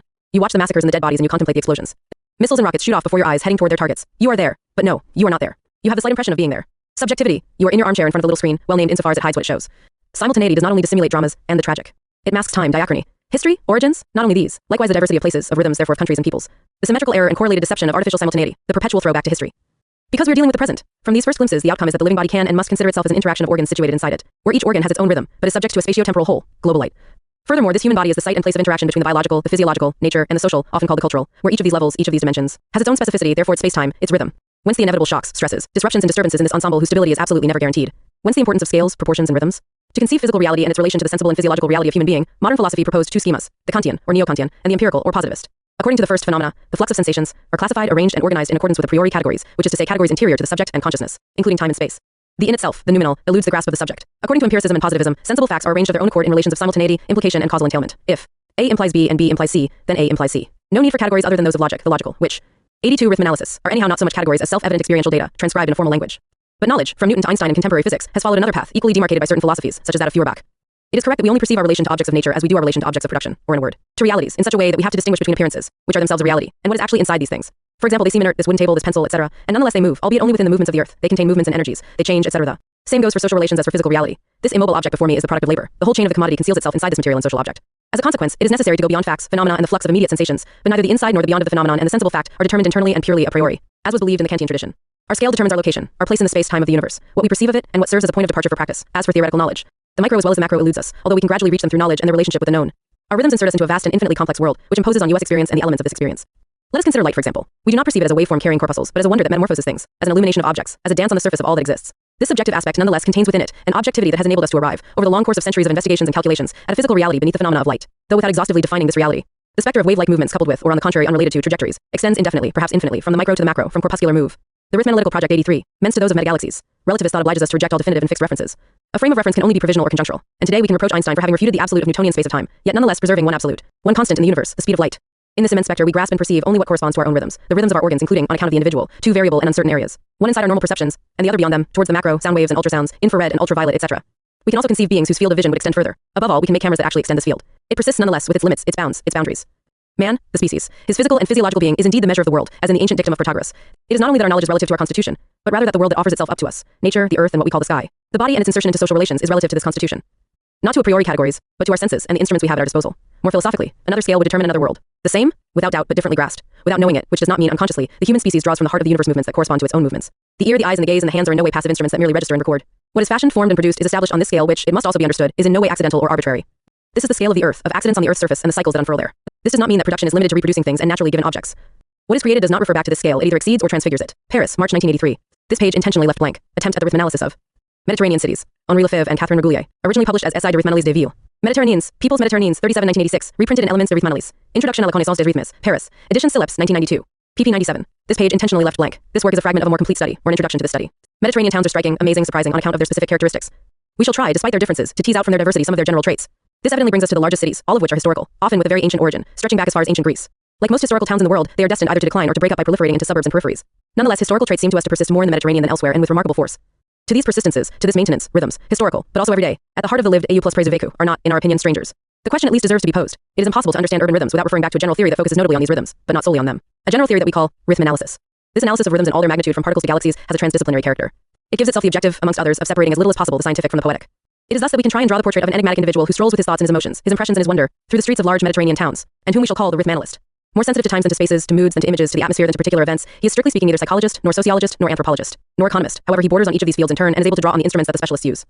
He therefore adopts a transdisciplinary approach in relation to these different sciences. He is always listening out, but he does not only hear words, discourses, noises, and sounds. He is capable of listening to a house, a street, a town as one listens to a symphony, an opera. Of course, he seeks to know how this music is composed, who plays it, and for whom. He will avoid characterizing a town by a simple subjective trait, like some writer. 88 Rhythmanalysis characterizes New York by the howling of police sirens or London by the murmur of voices and the screaming of children in the squares. Attentive to time, to tempo, and consequently to repetitions and likewise to differences in time, he separates out through a mental act that which gives itself as linked to a whole, namely rhythms and their associations. He does not only observe human activities, he also hears and tend, in the double sense of the word, noticing and understanding, the temporalities in which these activities unfold. On some occasions, he rather resembles the physician-analyst, who examines functional disruptions in terms of malfunctions of rhythm, or of arrhythmia. On others, rather the poet who is able to say, "O people that I know, it is enough for me to hear the noise of their footsteps to be forever able to indicate the direction they have taken." When rhythms are lived, they cannot be analyzed. For example, we do not grasp the relations between the rhythms whose association constitutes our body. The heart, respiration, the senses, etc. We do not grasp even a single one of them separately, except when we are suffering. In order to analyze a rhythm, one must get outside it. Externality is necessary, and yet in order to grasp a rhythm one must have been grasped by it, have given or abandoned oneself inwardly to the time that it rhythmed. Is it not like this in music and in dance? Just as, in order to understand a language and its rhythm, it is necessary to admit a principle that seems paradoxical. We only hear the sounds and frequencies that we produce in speaking, and vice versa, we can only produce those that we hear. This is called a circle. If one observes a crowd attentively at peak times, and especially if one listens to its murmur, one will discern in the apparent disorder currents and an order that reveal themselves through rhythms. Accidental or determined encounters, hurried carryings or nonchalant meanderings of people who go home in order to withdraw from the external world, or of those who leave their homes in order to make contact with the outside. Business people and people of leisure, gens d'affaires et gens vacants, as many. The rhythmanalysis of Mediterranean cities 89. Elements that compose a polyrhythmia. The rhythmanalyst thus knows how to listen to a square, a market, an avenue. In each of social practice, scientific knowledge and philosophical speculation, an ancient tradition separates time and space as two entities or two clearly distinct substances. This despite the contemporary theories that show a relation between time and space, or more exactly say how they are relative to one another. Despite these theories, in the social sciences we continue to divide up time into live time, measured time, historical time, work time and free time, everyday time, etc. that are most often studied outside their spatial context. Now, concrete times have rhythms, or rather are rhythms. And all rhythms imply the relation of a time to a space, a localized time, or, if one prefers, a temporalized space. Rhythm is always linked to such and such a place, to its place, be that the heart, the fluttering of the eyelids, the movement of a street, or the tempo of a waltz. This does not prevent it from being a time, which is to say an aspect of a movement or of a becoming. Let us insist on the relativity of rhythms. They are not measured as the speed of a moving object on its trajectory is measured, beginning from a well-defined starting point, point O, with a unit defined once and for all. A rhythm is only slow or fast in relation to other rhythms with which it finds itself associated in a more or less fast unity. For example, a living organism, our own body, or even a town, though of course without reducing the definition of the latter to that of a biological organism. This leads us to underline the plurality of rhythms, alongside that of their associations and their interactions or reciprocal actions. Every more or less animate body and a fortiori every gathering of bodies is consequently polyrhythmic, which is to say composed of diverse rhythms with each part. Each organ or function having its own in a perpetual interaction that constitutes a set, ensemble, or a whole untaut. This last word does not signify a closed totality, but on the contrary an open totality. Such sets are always in a metastable equilibrium, which is to say always compromised and most often recovered, except of course in cases of serious disruption or catastrophe. 90 Rhythmanalysis. Another important point. Rhythms imply repetitions and can be defined as movements and differences within repetition. However, there are two types of repetition: cyclical repetition, linear repetition. Indissociable even if the analyst has the duty of distinguishing and separating them. It is thus that mathematicians distinguish cleanly between two types of movements, rotations, and trajectories, and have different measures for these two types. Cyclical repetition is easily understood if one considers days and nights, hours and months, the seasons and years. And tides. The cyclical is generally of cosmic origin. It is not measured in the same way as the linear. The numbering systems best suited to it are duodecimal, which is to say base 12, the 12 months of the year, the 12 hours of the clock face, the 360 degree of the circumference, a multiple of 12, the 12 signs of the zodiac, and even a dozen eggs or oysters, which means to say that the measure by 12 extends itself to living matter in direct provenance from nature. Cyclical rhythms, each having a determined period or frequency, are also the rhythms of beginning again, of the returning, which does not oppose itself to the becoming, we could say, modifying a phrase of René Crevel. The dawn is always new. The linear, by contrast, defines itself through the consecution and reproduction of the same phenomenon, almost identical, if not identical. At roughly similar intervals, for example a series of hammer blows, a repetitive series into which are introduced harder and softer blows, and even silences, though at regular intervals. The metronome also provides an example of linear rhythm. It generally originates from human and social activities, and particularly from the movements, gestes of work. It is the point of departure for all that is mechanical, attaching themselves to the identity of that which returns. The linear and its rhythms have a tendency to oppose that which becomes. According to Crevel, the returning is opposed to the becoming. The linear, including lines, trajectories, and repetitions in accordance with this schema, are measured on the decimal base, the metric system. Therefore, if the cyclical and the linear are clearly distinct, the analysis that separated them must join them back together because they enter into perpetual interaction and are even relative to one another, to the extent that one serves as the measure of the other. An example, so many days of work, these several points being fixed beforehand. What will the Rhythmanalyst say about Mediterranean towns? He has the duty of remaining attentive. Let us insist again to the relativity of rhythms. Every study of rhythms is necessarily comparative. We shall therefore begin by indicating briefly certain contrasts between Mediterranean and oceanic towns. These are governed by the cosmic rhythms of tides, lunar rhythms. With regard to Mediterranean towns, they lie alongside a sea with almost no tides, so the cyclical time of the sun takes on a predominant importance there. Lunar towns of the oceans, solar towns of the Mediterranean, why not? But the shores of the Mediterranean are not homogeneous. Everyone knows that they differ in terms of people and population, ethnicities, history, specific features of the economy, in culture and in religion. How can we not distinguish between the Oriental Mediterranean and the Occidental Mediterranean, the Aegean and Adriatic seas, the North Mediterranean that is part of Europe and that of the South part of Africa? However, the Mediterranean itself imposes common characteristics on these towns, insofar as it is a relatively small, enclosed, and limited sea. Anyone who has sailed, irrespective of how much, knows that the waves of the Mediterranean do not resemble those of oceans. A simple but significant detail in that these waves have and are rhythms. The climate also seems to impose a certain homogeneity. Olive trees, vines, etc. are found all around the Mediterranean. With regard to Mediterranean ports, they are marked by commercial relations that were the beginning of Greek civilization. The resources available to most of these towns which they draw from their hinterlands are limited. Industrialization was accomplished unevenly and with difficulty. It seems to have profoundly altered neither the traditions of exchange nor habits. On this basis of limited exchanges, power and political authorities that sought to dominate the town through the domination of space were constituted very early. These powers drew and continue to draw on space as a means of control, as a political instrument. The shores of the Mediterranean gave rise, almost 2,500 years ago, to the city-state. It dominated a generally small territory but nonetheless protected trade that extended as far as was possible. 92. Rhythmanalysis. In this trade, material exchange was always mixed with an extreme sociability but also, paradoxically, with piracy, pillage, naval wars and rivalries, with conquests and colonizations. Characteristics that are already found in Homer's Odyssey. Mediterranean towns are therefore political towns, but not in the same way as towns that border oceans. The state that dominates a city and its territory is both violent and weak. It always oscillates between democracy and tyranny. One could say that it tends toward arrhythmia. Through its interventions in the life of the city, it finds itself at the heart of the city. But this heart beats in a manner at once brutal and discontinuous. In the city, public life organizes itself around all kinds of exchange, material and non-material objects and words, signs and products. If on the one hand, exchange and trade can never be reduced to a strictly economic and monetary dimension, on the other hand, it seems that the life of the city seldom has a political objective, except in cases of revolt. In this public life, men are not tied together by the ties that made Nordic towns communities, guaranteed as such by oaths, pacts, and charters, in such a way that all action there was perpetually civil and political. One can only note the foundational differences between large, independent Mediterranean towns and the free cities of Flanders, Germany, northern France, and Europe. The large Mediterranean towns appear to have always lived and still to live in a regime of compromise between all the political powers. Such a metastable state is the fact of the polyrhythmic. We cannot emphasize too much this form of alliance, of compromise, which differs historically from the sworn alliance. This difference has had consequences up as far as our own era and influences, in our opinion, the rhythms of the city. Without claiming to draw from it a complete theory, as a hypothesis we shall attribute a good deal of importance to these relations between towns, and especially ports, with space and cosmic time, with the sea and the world, to that which unites these towns with the world through the mediation of the sea. If it is true that Mediterranean towns are solar towns, one can expect from them a more intense urban life than in lunar towns, but also one richer in contrasts at the very heart of the town. While in Nordic and oceanic towns one can expect to find more regulated times, linked simultaneously to more restrictive, more disembodied and more abstract forms of contractual rather than ritual association. On the Atlantic and in the north, members of the urban community, engaged insofar as people in their relations of exchange, abandon a good deal of their availability, hence of their time, to these relations. While in the Mediterranean, state political power manages space, dominates territories, controls, as we have already said, external relations without being able to prevent the townsfolk citizens from making use of their time and consequently of the activities that rhythm it. This analysis enables us to understand that in the Mediterranean, the cradle of the city-state, be it internal or external to the city, has always remained brutal and powerless, violent but weak, unificatory but always shaky, threatened. Whereas in oceanic towns where the state and the political penetrated with fewer difficulties, therefore with fewer incidences of violence and dramas, they interfered profoundly with individual and social activities. The separation between the public and private, therefore between the external and the intimate, takes place everywhere where there is civil and political society, but it always has its own characteristics. The idea and reality of public-private separation are not everywhere identical. More concretely, what one conceals from, what one shows to, and what one will see from the outside are not the same things. If our hypothesis is exact, in the lived everyday in practice, social relations in Nordic towns are founded on a contractual, therefore juridical, basis, which is to say on reciprocal good faith. Whereas relations in the Mediterranean would tend to be founded either on those tacit or explicit forms of alliance that go as far as the formation of clans, clientelisms, mafias, etc., or on the contrary, on refusals of alliance that can lead as far as open struggle, vendettas, etc. Explications in terms of ancient history or in terms of the survival of peasant customs appear to us insufficient to explain the persistence and resurgence of these social relations. Codes function durably, more or less tacitly, more or less ritually, they rhythm time as they do relations. They are not strictly speaking rational laws, acceptable to if not accepted by all. 94. Rhythmanalysis. That govern relations. The word code does not here have the meaning that it takes in the north, and anyway it is we who are introducing it in order to designate a set of gestures, of conventions, of ways of being. Coding is complemented by ritual and vice versa. The relations and refusals of alliance interest the rhythmanalyst to the extent that they intervene in the production of social time. They take place and unfold in the inside of this social time that they contribute to producing or reproducing by impressing a rhythm upon it. Our hypothesis is therefore that every social, which is to say collective, rhythm is determined by the forms of alliances that human groups give themselves. These forms of alliances are more varied and contradictory than is generally supposed, this being particularly, but not only true of large towns where relations of class, relations of political force intervene. Does the characteristic ambiguity of Mediterranean towns in relation to the state manifest itself in the rhythms of social life? It could be that the rhythmanalyst should seek the secret of rhythms around the Mediterranean, where ancient codes and strong rites are upheld. In fact, rites have a double relation with rhythms. Each ritualization creates its own time and particular rhythm, that of gestures, solemn words. Acts prescribed in a certain sequence, but also rites and ritualizations intervening in everyday time, punctuating it. This occurs most frequently in the course of cyclical time at fixed hours, dates, or occasions. Let us note that there are several sorts of rites that punctuate everydayness. A religious rites, their eruptions, and also their interventions in everyday life. For example, fasting, prayers, ablutions, the muezzin, the angelus, and the ringing of bells, etc. B. Rites in the broadest sense, simultaneously sacred and profane, such as festivals and carnivals that inaugurate a period or bring it to a close. Rites of intimate convivialities or external sociability. See finally, political rites, namely ceremonies, commemorations, votes, etc. In short, we bring under this label everything that enters into the everyday in order to impress upon it an extra everyday rhythm without interrupting it in so doing. The analysis of these multiple rhythms would, we claim, enable us to verify that the relation of the townsman to his town, to his neighborhood, notably in the Mediterranean, does not only consist in the sociological relation of the individual to the group. It is on the one hand a relation of the human being with his own body, with his tongue and his speech, with his gestures within a certain place, with an ensemble of gestures, and on the other hand a relation with the largest public space, with the entire society, and beyond this with the universe. A hypothesis comes into place and takes shape here. The analysis of discourse discerns two sorts of expression, the one formal, rhetorical, frontal, the other more immediate, spontaneous. Just as the analysis of a social time can discern two sorts of rhythms, we shall name these by borrowing terms from Robert Jolin: rhythm of the self and rhythm of the other. Rhythms of the other would be the rhythms of activities turned outward, towards the public. One could also call them the rhythms of representation. More restrained, more formalized, they would correspond to frontal expression in discourse. The rhythms of the self, in turn, are linked to more deeply inscribed rites, organizing a time turned more over towards private life, therefore opposing self-presence to representation and, as such, quieter, more intimate forms of consciousness to the forms of discourse. This polar opposition should not lead us to forget that there are multiple transitions and imbrications between these poles. The bedroom, the apartment, the house, the street, the square, and the district, finally the town, even the immediate family, the extended family, the neighborhood, friendly relations, and the city itself. The self and the other are not cut off from one another. The study of the space in a Muslim town shows these imbrications, these complex transitions and reciprocities between the public and the private. In and around the body, the distinction between two sorts of rhythm is found as far as in movements, just as mannerisms and habits, and this from the most everyday, the way one eats and sleeps, to the most extra everyday, the way one dances, sings, makes music, etc. The extra everyday rhythms the everyday and vice versa. No more than the linear and the cyclical can the rhythms of the self and the rhythms of the 96. Rhythmanalysis. Other, those of presence and those of representation, be separated. Entangled with one another, they penetrate practice and are penetrated by it. This seems to us true of all times and spaces, urban or not. So what is particular about Mediterranean towns? It seems to us that in them, urban, which is to say public, space becomes the site of a vast staging where all these relations with their rhythm show and unfurl themselves. Rites, codes, and relations make themselves visible here. They act themselves out here. See Miment. It is to be noted that a deserted street at 4 o'clock in the afternoon has as strong a significance as the swarming of a square at market or meeting times. In music and poetry too, the silences have a meaning. Isn't Venice the example par excellence of this? Is this city not a theatrical city, not to say a theater city, where the audience, the public, and the actors are the same, but in the multiplicity of their roles and their relations? Thus we imagine the Venice of Casanova, of Visconti Senso, like the Venice of today. Isn't that because a privileged form of civility, of liberty, founded on and in a dialectic of rhythms, gives itself free rein in this space? This liberty does not consist in the fact of being a free citizen within the state, but in being free in the city outside the state. Political power dominates, or rather seeks to dominate space, whence the importance of monuments and squares, but if palaces and churches have a political meaning and goal, the townsfolk citizens divert them from it. They appropriate this space in a non-political manner. Through a certain use of time the citizen resists the state. A struggle for appropriation is therefore unleashed, in which rhythms play a major role. Through them, civil, therefore social, time seeks to and succeeds in withdrawing itself from linear, unrhythmic measuring measured state time. Thus public space, the space of representation, becomes spontaneously a place for walks and encounters, intrigues, diplomacy, deals and negotiations. It theatralizes itself.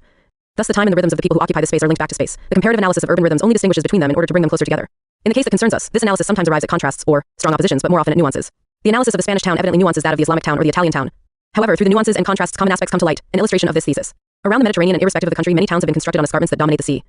In these towns, a distinction is drawn between the lower town and the upper town. Steps play a very important role. Generally, there is right around the Mediterranean a remarkable architecture of the stairway. A link between spaces, the stairway also ensures a link between times, between the time of architecture, the house, the enclosure, and urban time, the street, the open space, the square and the monuments. It links particular houses and dwellings back to their distribution in urban space. Now is the stairway not a localized time par excellence? Don't the steps in Venice rhythm the walk through the city, while serving simultaneously as a transition between different rhythms? Let us also evoke the steps of Gare St. Charles in Marseille. They are for the traveler the obligatory, one could say initiatory, passage for the descent towards the city, towards the sea. More than that of a gate or an avenue, their screaming monumentality imposes on the body and on consciousness the requirement of passing from one rhythm to another, as yet unknown, to be discovered. We have previously underlined the historical weaknesses of Mediterranean city-states. They were never able to form enduring alliances against common enemies, nor efficiently to oppose the great conquerors and the founders of great empires. The victory of Athens against the Persians remains an exceptional event, whence the succession of empires that attempted to dominate or encircle the whole Mediterranean from antiquity to the present. All the conquerors conquered the cities, but all the cities resisted. How and why? In our opinion, through time and rhythms. This underlines the consistent and solid character of urban times in the Mediterranean in relation to politically dominated space. Some words here on tourism, a modern phenomenon that has become essential, and which in a curious way prolongs the historical problematic of conquests. Here too a paradox reveals itself. Tourism is added to the traditional and customary use of space, 98 Rhythmanalysis, and time, of monumentality and rhythms of the other without making it disappear. Tourism in Venice, for example, does not suppress the theatricality of the city. One would say that it reinforces it. Even if it makes dramatic representation pass for something decidedly silly, it does not succeed in altering its profundity, in denying the principle. Whence this surprising fact, the most traditional towns accept modern tourism. They adapt themselves by resisting the loss of identity that these invasions could entail. Wouldn't this be the case, not only for Venice but also for Syracuse, Barcelona, Palermo, Naples, and Marseille, cities delivered over to tourism that fiercely resist homogenization, linearity, and the rhythms of the other? Tourism can distort space without managing to deform lived time by rendering it a stranger to itself. In order to understand the situation, we have seen that it is necessary to appeal to the whole of history. It is necessary to remind oneself that the long predominance of commercial and cultural exchanges has produced a melting pot of diverse populations, migrations, and cohabitations. This confirms that form of alliance found in the compromise that characterizes the history of rhythm in these towns, and moreover maintains and consolidates clans. In other words, relations as solid and enduring in conflicts as in alliances, which accentuates another paradox. How could such enduring historic compromises have been founded on such powerful Manichaeism? Answer: they were founded on the organization of time and rhythms, an organization at once public and private, sacred and profane, apparent and secret. The state and the political are not alone in seeing themselves refused by the intimate, repressed, or even expelled from their space by a strong rhythmicity, which does not prevent them from coming back equally forcefully towards that which refused them.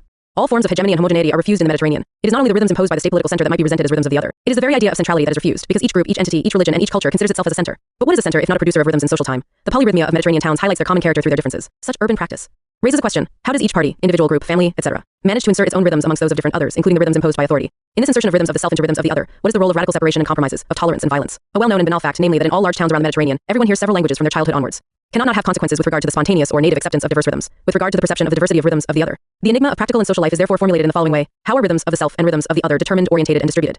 According to which principles do civilian townsfolk rule on the refusals and acceptances of alliances? Polyrhythmia always results from a contradiction, but also from resistance to this contradiction, resistance to a relation of force and an eventual conflict. Such a contradictory relation can be defined as the struggle between two tendencies, the tendency towards homogenization and that towards diversity, the latter being particularly vigorous in the Mediterranean. This can be phrased in yet another way: there is a tendency towards the globalizing domination of centers, capital cities, dominant cultures and countries, empires, which attacks the multidimensionality of the peripheries, which in turn perpetually threatens unity. In rhythmanalytic terms, let us say that there is a struggle between measured, imposed external time and a more endogenous time. If it is true that in Mediterranean towns diversity always takes its revenge, it does not succeed in defeating the opposite tendency towards political, organizational, cultural unity. Everything happens as if the Mediterranean could not renounce the unitary principle that founded and still founds its identity. However, the ideologies of diversity oppose to the point of violence the structures of identity and unity. How can one not think of Beirut here? When relations of power overcome relations of alliance, when rhythms of the other make rhythms of the self impossible, then total crisis breaks out, with the deregulation of all compromises. 100% Rhythmanalysis. Arrhythmia, the implosion explosion of the town and the country. It seems to us that Beirut, this extreme case, cannot but take symbolic meaning and value. 15 or 20 years ago, Beirut was a place of compromise and alliance that today appears miraculous, the place of a polyrhythmia realized in an apparent harmony. This brutal arrhythmia poses a question that concerns every Mediterranean project, every prospect of unity and globality in this region of the world. Does such a project founder before this drama? That is not for the Rhythmanalyst to pronounce upon. At best, he can maintain that the analysis of rhythms would contribute non-negligible elements to all questionings of this type. The Rhythmanalytical project applied to the urban can seem disparate, because it appeals to, in order to bring together notions and aspects that analysis too often keeps separate. Time and space, the public and the private, the state political and the intimate. It places itself sometimes in one point of view, and in a certain perspective, sometimes in another. Thus it can seem abstract, because it appeals to very general concepts. We could have avoided these reproaches and not left such an impression, either by painstakingly describing a known and privileged place, or by throwing ourselves into the lyricism that arouses the splendor of the cities evoked. But this was not our purpose. We wanted to introduce concepts and a general idea, Rhythmanalysis, into the debate. This concept has very diverse origins: the theory of measurement, the history of music, chronobiology, and even cosmological theories. In proposing here several hypotheses in the hope that they would be taken up and carried further than before by others, we wanted to verify them as far as possible. We have therefore tried to tease out a paradigm, a table of oppositions constituting a whole. Following this, we have examined the specifically Mediterranean content of this form, the entry into practice of these oppositions. This has made evident virtual or actual conflicts, relations of force and threats of rupture. The paradigmatic table, when put into relation with practice, is dialecticized. The path marked out by these concepts thus opens itself onto finer analyses, to be undertaken. Notes: 8, 9, 10, 11, 12, 13, 14, 15, 16. Transposition, time, space, and the city. In Henri Lefebvre, Writings on Cities, translated and edited by Eleanor Kaufman and Elizabeth Libas, Oxford, Blackwell. 7. See also the comments made in Henri Lefebvre and Catherine Rouglier, Le Projet Rhythmanalytique, Communications, Vol. 41, 1985, pp. 191, 9, below, pp. 73, 83, and the interview Henri Lefebvre Philosophie du Quotidien, with Aucorpet and Tipaco Le Monde, 19 December 1982. Henri Lefebvre, Critique de la vie quotidienne. Introduction. Paris, Lachet, 2e edition, 1958, translated by John Moore as Critique of Everyday Life, Volume I. Introduction, London. Verso, 1991, Critique de la vie quotidienne 2, Fondements de la sociologie de la quotidienne, Paris, L'Arche. 1961, translated by John Moore as Critique of Everyday Life, Volume 2. Foundations for a Sociology of the Everyday, London. Verso 2002. Critique de la vie quotidienne, vol. 3rd. See also La vie quotidienne dans le monde moderne, Paris, Gallimard, 1968. Translated by Sasha Rabinovich as Everyday Life in the Modern World, Harmondsworth, Allen Lane, 1971. Lefebvre, Critique de la vie quotidienne, vol. 2 p. 233. Critique of Everyday Life, vol. 2 p. 232. Henri Lefebvre, La production de l'espace, Paris, Anthropos, 1974. Translated by Donald Nicholson Smith as The Production of Space, Oxford, Blackwell, 1991. La production de l'espace, p. 465. The production of space, p. 405. C. de l'état, vol. I4 p. 283. For the best account of this period, see Bud Burckhardt, French Marxism Between the Wars, Henri Lefebvre and the Philosophies, Atlantic Highlands, Humanity Books, 2000s, and the work of Michel Trebitsch, notably, Les Mésaventures du Groupe Philosophies, 1924. 1933 feet. La Revue des Revues, No. 3, Printemps 1987, pp. 69. Le Groupe Philosophies, de Max Jacob O. Surrealistes, 1924, 1925 feet. Les Cahiers de l'HTP, No. 6 November 1987, pp. 2938. Henri Lefebvre, Le Sommet, Le Resta, Paris. Meridians Klingschik, 3e edition, 1989, pp. 383. Friedrich Nietzsche, Thus Spoke Zarathustra, in the Portable Nietzsche, edited and translated by Walter Kaufmann, Harmondsworth, Penguin, 1954, pp. 269-72. Henri Lefebvre, Les Soleils Crucifix, Les Temps Modernes, number 155, Yonvir 1959, pp. 1016-29, La Somme et le Reste, pp. 251-64. Friedrich Nietzsche, Ex Homo, How One Becomes What One. 1718, 19, 20, 21, 22, 23, 24, 25, 26, 27, 28, 29, 30, 31. Translated by R.J. Hollingdale, Penguin, Harmondsworth, 1979, p. 44. See also His Beyond Good and Evil, translated by Walter Kaufmann, New York, Vintage, 1966, 28, 246 and 247. Lefebvre, La Somme et le Reste, pp. 381-2. Lefebvre, La Somme et l'Este, pp. 637-55. La Fin de l'Histoire, Paris, Anthropos, 2e edition, 2001. Henri Lefebvre, Key Writings, edited by Stuart Eldon, Elizabeth Lebas, and Eleanor Kaufman, London. Continuum, 2003, pp. 166-87. For Lefebvre's writings on music, see above all Le Langage et la Société, Paris, Gallimard, 1966, pp. 275-86. Musique et Semiologie, Musique en Jeu, vol. 4, 1971, pp. p. 52-62. Lefebvre, Elements de Rhythmanalysis, p. 98, below, p. 87. Henri Lefebvre, Writings on Cities, edited and translated by Eleanor Kaufman and Elizabeth Lebas, Oxford, Blackwell, 1996, pp. Blackwell. Lefebvre, Elements de Rhythmanalysis, p. 91, below, p. 67. Lefebvre, Elements de Rhythmanalysis, p. 32, below, p. 19. Lucio Alberto Pinheiro dos Santos, La Rhythmanalysis, Rio de Janeiro, Société de Psychologie et de Philosophie, 1931. Gaston Bachelard, The Psychoanalysis of Fire, translated by Alan C. M. Ross, Boston. Beacon, 1964. Water and Dreams, an essay on the imagination of matter, translated by Edith Farrell, Dallas, Texas. Dallas Institute Publications, 1994. Air and Dreams, an essay on the imagination of movement, translated by Edith and Frederick Farrell, Dallas, Texas. Dallas Institute Publications, 1988. And Earth and Reveries of Will, translated by Kenneth Haltman, Dallas, Texas. Dallas Institute Publications, 2000s. See, for example, Lefebvre, Critique de la vie quotidienne, vol. pp. 334-5n. 1. Critique of Everyday Life, vol. 2p. 369-70n9. See, for example, Gaston Bachelard, The New Scientific Spirit, translated by Goldhammer, Boston. Beacon, 1986. The Formation of the Scientific Mind, translated by Mary McAllister Jones, Manchester, Klineman Press, 2003. Gaston Bachelard, The Poetics of Space, translated by Maria Jolas, Boston. Beacon, 1969. Dialectic of Duration, translated by Mary McAllister Jones, Manchester.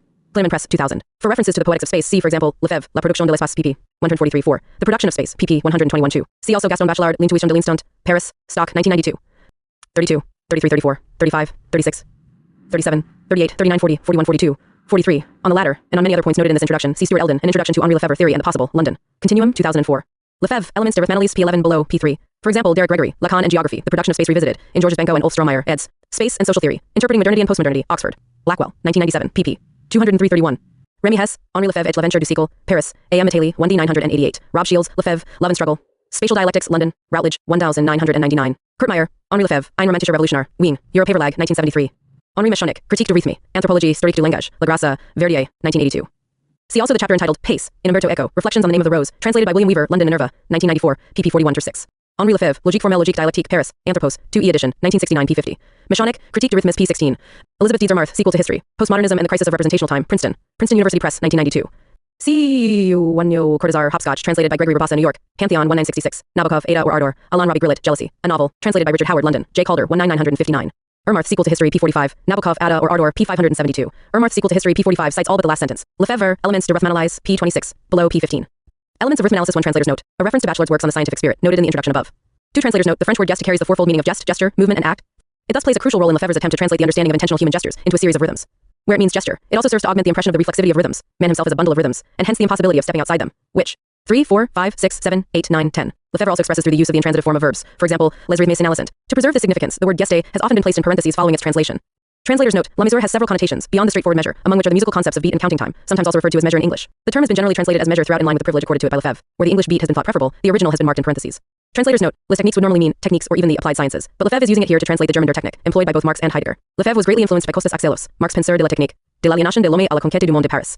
Editions diminuate 1961, translated by Ronald Brezina as Alienation, Praxis and Techne in the Thought of Karl Marx, Austin, Texas. University of Texas Press, 1976, which reads Marx in a Heideggerian way. Translator's note, deployment, which has been translated as either unfurling or unfolding, rather than deployment. Translator's note, see Lucio Alberto Pinheiro dos Santos, La Rhythmanalysis, Société de Psychologie et de Philosophie, Rio de Janeiro, 1931. Gaston Bachelard's Les Psychanalyses du Feu, Paris, Gallimard, 1949, p58, The Psychoanalysis of Fire, translated by Alan C. M. Ross, Boston. Beacon, 1964, p28, and the chapter on Rhythmanalysis, in La Dialectique de la Durée, 1961, Paris. Hoof pp. 129.50, where he writes most fully on Dos Santos, Dialectic of Duration, translated by Mary McAllister Jones, Manchester, Klineman Press 2000s, pp. 136.55. Translator's note: the French is du de la logique et du de la dialectique, a formula along the lines of the political, les politiques, and politics, la politique. Translator's note: the camel, lion, and child are key figures in Nietzsche's Thus Spoke Zarathustra. Joachim de Flore was an Italian monk whose mystical prophecies were widely believed in the 13th century. Translator's note: see Lefebvre's book Que Penser?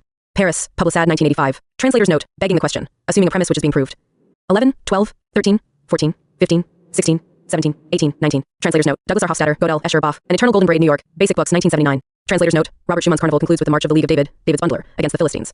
Equally, in his New Zeitschrift für Musik, New Journal for Music, Schumann led a cast of characters called the David's Bundler against the dominant music of Rossini, Liszt, and Wagner. Translator's note: the French text is Que ça finit par se dire et entraîner des protestations. The rarity of CA in formal written French makes it possible that Lefebvre is playing on the sa. The French translation of Freud's as the ID. This reading is corroborated by the idea of CA speaking itself, and also by the several other instances where Lefebvre uses the term, which would otherwise look sloppy and haphazard. To translate as ID would doubtless be overtranslation, but it is worth bearing the subtext in mind, especially given Lefebvre's critique of psychoanalysis here and elsewhere. Julio Cortázar, Les Gagnons, Gallimard, Paris, 1961, p. 54. Translator's note: Los Premios, Buenos Aires. Editorial Sudamericana, 1960, p. 43. Translated by Elaine Kerrigan as The Winners, New York, New York Review of Books, 1999, p. 32. The emphasis on something up there, algo aquí, is added by Lefebvre. Our translation follows the French rather than the existing English one, because of Lefebvre's stress. Translator's note: two things fill the mind with ever new and increasing admiration and reverence. The more often and more steadily one reflects on them, the starry heavens above me and the moral law within me. These are the first lines of the conclusion of Immanuel Kant's Critique of Practical Reason in Practical Philosophy, translated and edited by Mary J. Gregor, Cambridge University Press, 1996, p. 269. Translator's note: simultaner is invented by Lefebvre to express simultaneous simulation, hence the neologism, simultanéité. Translator's note: C. de ma fenêtre, Ouvres complètes de Colette, Paris, Editions de Centenaire, Flamaillon, 1933, vol. 10 pp. 11, 130 and 35. Translator's note: this is the Rue Rambuteau where Lefebvre had an apartment. The P Center is of course the Pompidou Center. Translator's note: the French is connaisseur de coup d'oeil pour entrer dans l'amour. See note above on CA. 20. Translator's note: sense has the dual meaning of sense, and 32. Translator's note: Jean-Philippe Rameau, Traité de la Harmonie, Paris, Meridians Klingsik, 1986. The original publication of this was actually in 1722. The Rhythmanalytical Project 1. Translator's note: man is the measure of all things, in Plato. Theaetetus, translated by Robin A. H. Waterfield, Harmonsworth, Penguin, 1987, p. 152a. Attempt at the Rhythmanalysis of Mediterranean Cities 1. Henri Lefebvre and Catherine Regulier, Le Projet Rhythmanalytique, Communications, number 41, 1985, above pp. 73-83. 2. Guillaume Apollinaire, Cortège, Alcools, 1920. Translator's note: reprinted in Ouvres complètes de Guillaume Apollinaire, edited by Michel de Coden, Paris, André Ballard and Jacques Lecat, 1966, vol. 3rd, pp. 5th. There's an English critical edition, not a translation, in Guillaume Apollinaire, Alcools, edited by Garnet Rees, London, The Athlone Press, University of London, 1975, p. 67. One of the notable things about Alcools is the complete absence of commas or periods. As Apollinaire wrote to Henri Martineau, 1913, as regards the punctuation, I cut it out simply because it seemed to me unnecessary, which in fact it is, for the rhythm itself and the division of the lines are the real punctuation, and nothing else is needed. The letter is found in Apollinaire, Selected Poems, translated by Oliver Bernard, London. Anvil Press Poetry, 1986, p. 6. 3. Translator's note: Le Revenant s'oppose au devenant. Also the ghost, that which returns, is opposed to that which becomes. René Crevel was a French surrealist novelist and writer. The quote is from Individu et Société, in Le Roman Cassé derniers écrits, Paris. Paulvert, 1989, p. 147, although it actually reads Au Revenant s'oppose le devenant. 4. Fernand Braudel, La Méditerranée et le monde méditerranéen au temps de Philippe Sand, Translator's note, Paris. Armand Collin, 2e edition, 2 volumes, 1967, translated by Sean Reynolds as The Mediterranean and the Mediterranean World in the Age of Philip II, New York, Harper and Row, 2 volumes, 1972. 5. Robert Jolien, Gens du Soy, Gens de l'Autre, Paris, UG 1018. Translator's note: Jolien was a French ethnographer, the author of Anthropologie Calcul and Géomancie Islam. 6, 7, 8. Paul Viel, L'État périphérique, Its Own Heritage, People's Mediterraneans, number 27-28 Avril, September 1984. Translator's note: Luchino Visconti was an Italian film and theater director. Senso is set in Venice in the 19th century. He also directed the film version of Death in Venice. Burhan Gallion, Dialectique de l'Une et du Multiple, People's Mediterraneans, number 19, Avril 1982. This page intentionally left blank. Index: Ada, or Ardor, Nabokov 7, As Ivy, Air and Dreams, Bachelard, She Agenberg, Armin Vielkools, Apollinaire, 108. 2. Apollinaire, Guillaume, 108. 2. Athens, 97 Axilos, Costas, 105 and 4. Dialectic of Duration, Bachelard, Say Dionysus 61 A Discipline and Punish Foucault. She dos Santos, Lucio Alberto Pinheiro. She 9, 105 and 6. Bach, Johann Sebastian, 1459-63. 65, 107 and 29 Bachelard, Gaston Sheath, 9, 105 and 6. Barcelona, 98 B. Baudrillard, Jean Beethoven, Ludwig van Schie, 59 Biert, 99 100 Bergson, Henri X, XT 64 Beaufil, Ricardo 34 107. 22 Boulez, Pierre Schie, Capital Marc C. Casanova 96 Chopin, Frederic François 9 Colette, Sidonie Gabriel, 27 Cortázar, Julio Sif 24 25 Crevel, René 90 108 and 3, Critique du Rhythme, Mechanic, Critique of Everyday Life, Lefebvre, V. Esquisse, Dante Alighieri 25 Deleuze, Gilles FC 107, 27 Descartes, René Schie 1617. Earth and Reveries of Will, Bachelard, Schie Einstein, Albert 82 83 Amarth, Elizabeth Eads Escher, Moritz Cornelius Lesbrix. Feuerbach, Ludwig Lafine de l'Histoire, Lefebvre, Schie Flanders Foucault, Michel Schieth and Freud, Sigmund and Friedman, Georges X. Germany Godel, Escher, Bach, Hofstadter. 14 Godel, Kurt 14 Greece 87 Guattari, Felix 107 and 27 Guterman, Norbert X. Hegel, GWF G 11 12 17 62 75 Heidegger, Martin 7 49 50. XIV 14. 112 Index, Hess, Remy Schiff Hofstadter, Douglas Holderlin, Friedrich Homer 61 92, Islamic Cities 95 97. Jolin Robert 108 and 5, Joachim de Flore 11 105 and 8. Kant Emmanuel 24 81 82 106 and 15 Key Writings, Lefebvre, G. Kierkegaard, Soren X. Leibniz, Gottfried 67 Lenin 15 List, Franz 106 and 12 London 88 Laurent the 7th, 101 and 2. Marseilles 97 98 Marx Karl and Marxism, 7 IX, XG Xi XV 7 11 12 15 22 54 105. For Mediterranean 87 100 Meshonic, Henri Yeshiv Meyer, Kurt Steve Mozart, Wolfgang Amadeus 59 62. Nabokov, Vladimir the 7th, XCV Nanterre C Naples 98 New York 54 Newton, Isaac 82 83 Nietzsche, Friedrich Vienth X Xi Schied, 9 11 62 105 and 4 Nizan Paul X. Palermo 98 Paris X 18 27 37, 54 Philosophies X Plato 17 49 Poetics of Space The Bachelard, says, 1449. Pulitzer Georges X Production of Space, The Lefebvre, C Protagoras 83 Proust, Marcel X, X Psychoanalysis of Fire The Bachelard, XT 9 Pyrenees X Rameau, Jean-Philippe 63 Revel, Maurice 15 Enrigulier, Catherine Villa Revue Marxisti X Rob Grillet, Alain X Roman Empire 42 Rossini, Giochino 105 and 12 Rousseau, Jean-Jacques 63. Schoenberg, Arnold G. Schozer, Boris von 60, 107 and 29 Schopenhauer, Arthur 7, 57, 60, 64 Schumann, Robert Shee, 14, 59, 106. And 12 Senso Visconti, 96, 109 and 7 sequel to history. Earth, XC Shields, Rob XC Socrates, 49 LS et le Reste, Lefebvre, She Stravinsky Igor, 107 and 29 Syracuse 98. Thus spoke Zarathustra, Nietzsche, X. Van Gogh, Vincent 24 Venice 96, 98 Visconti, Lucchino 96, 109 and 7. Wagner Richard 106 and 12 Water and Dreams, Bachelor Shee Weber, Anton Shee Writings on Cities, Lefebvre South.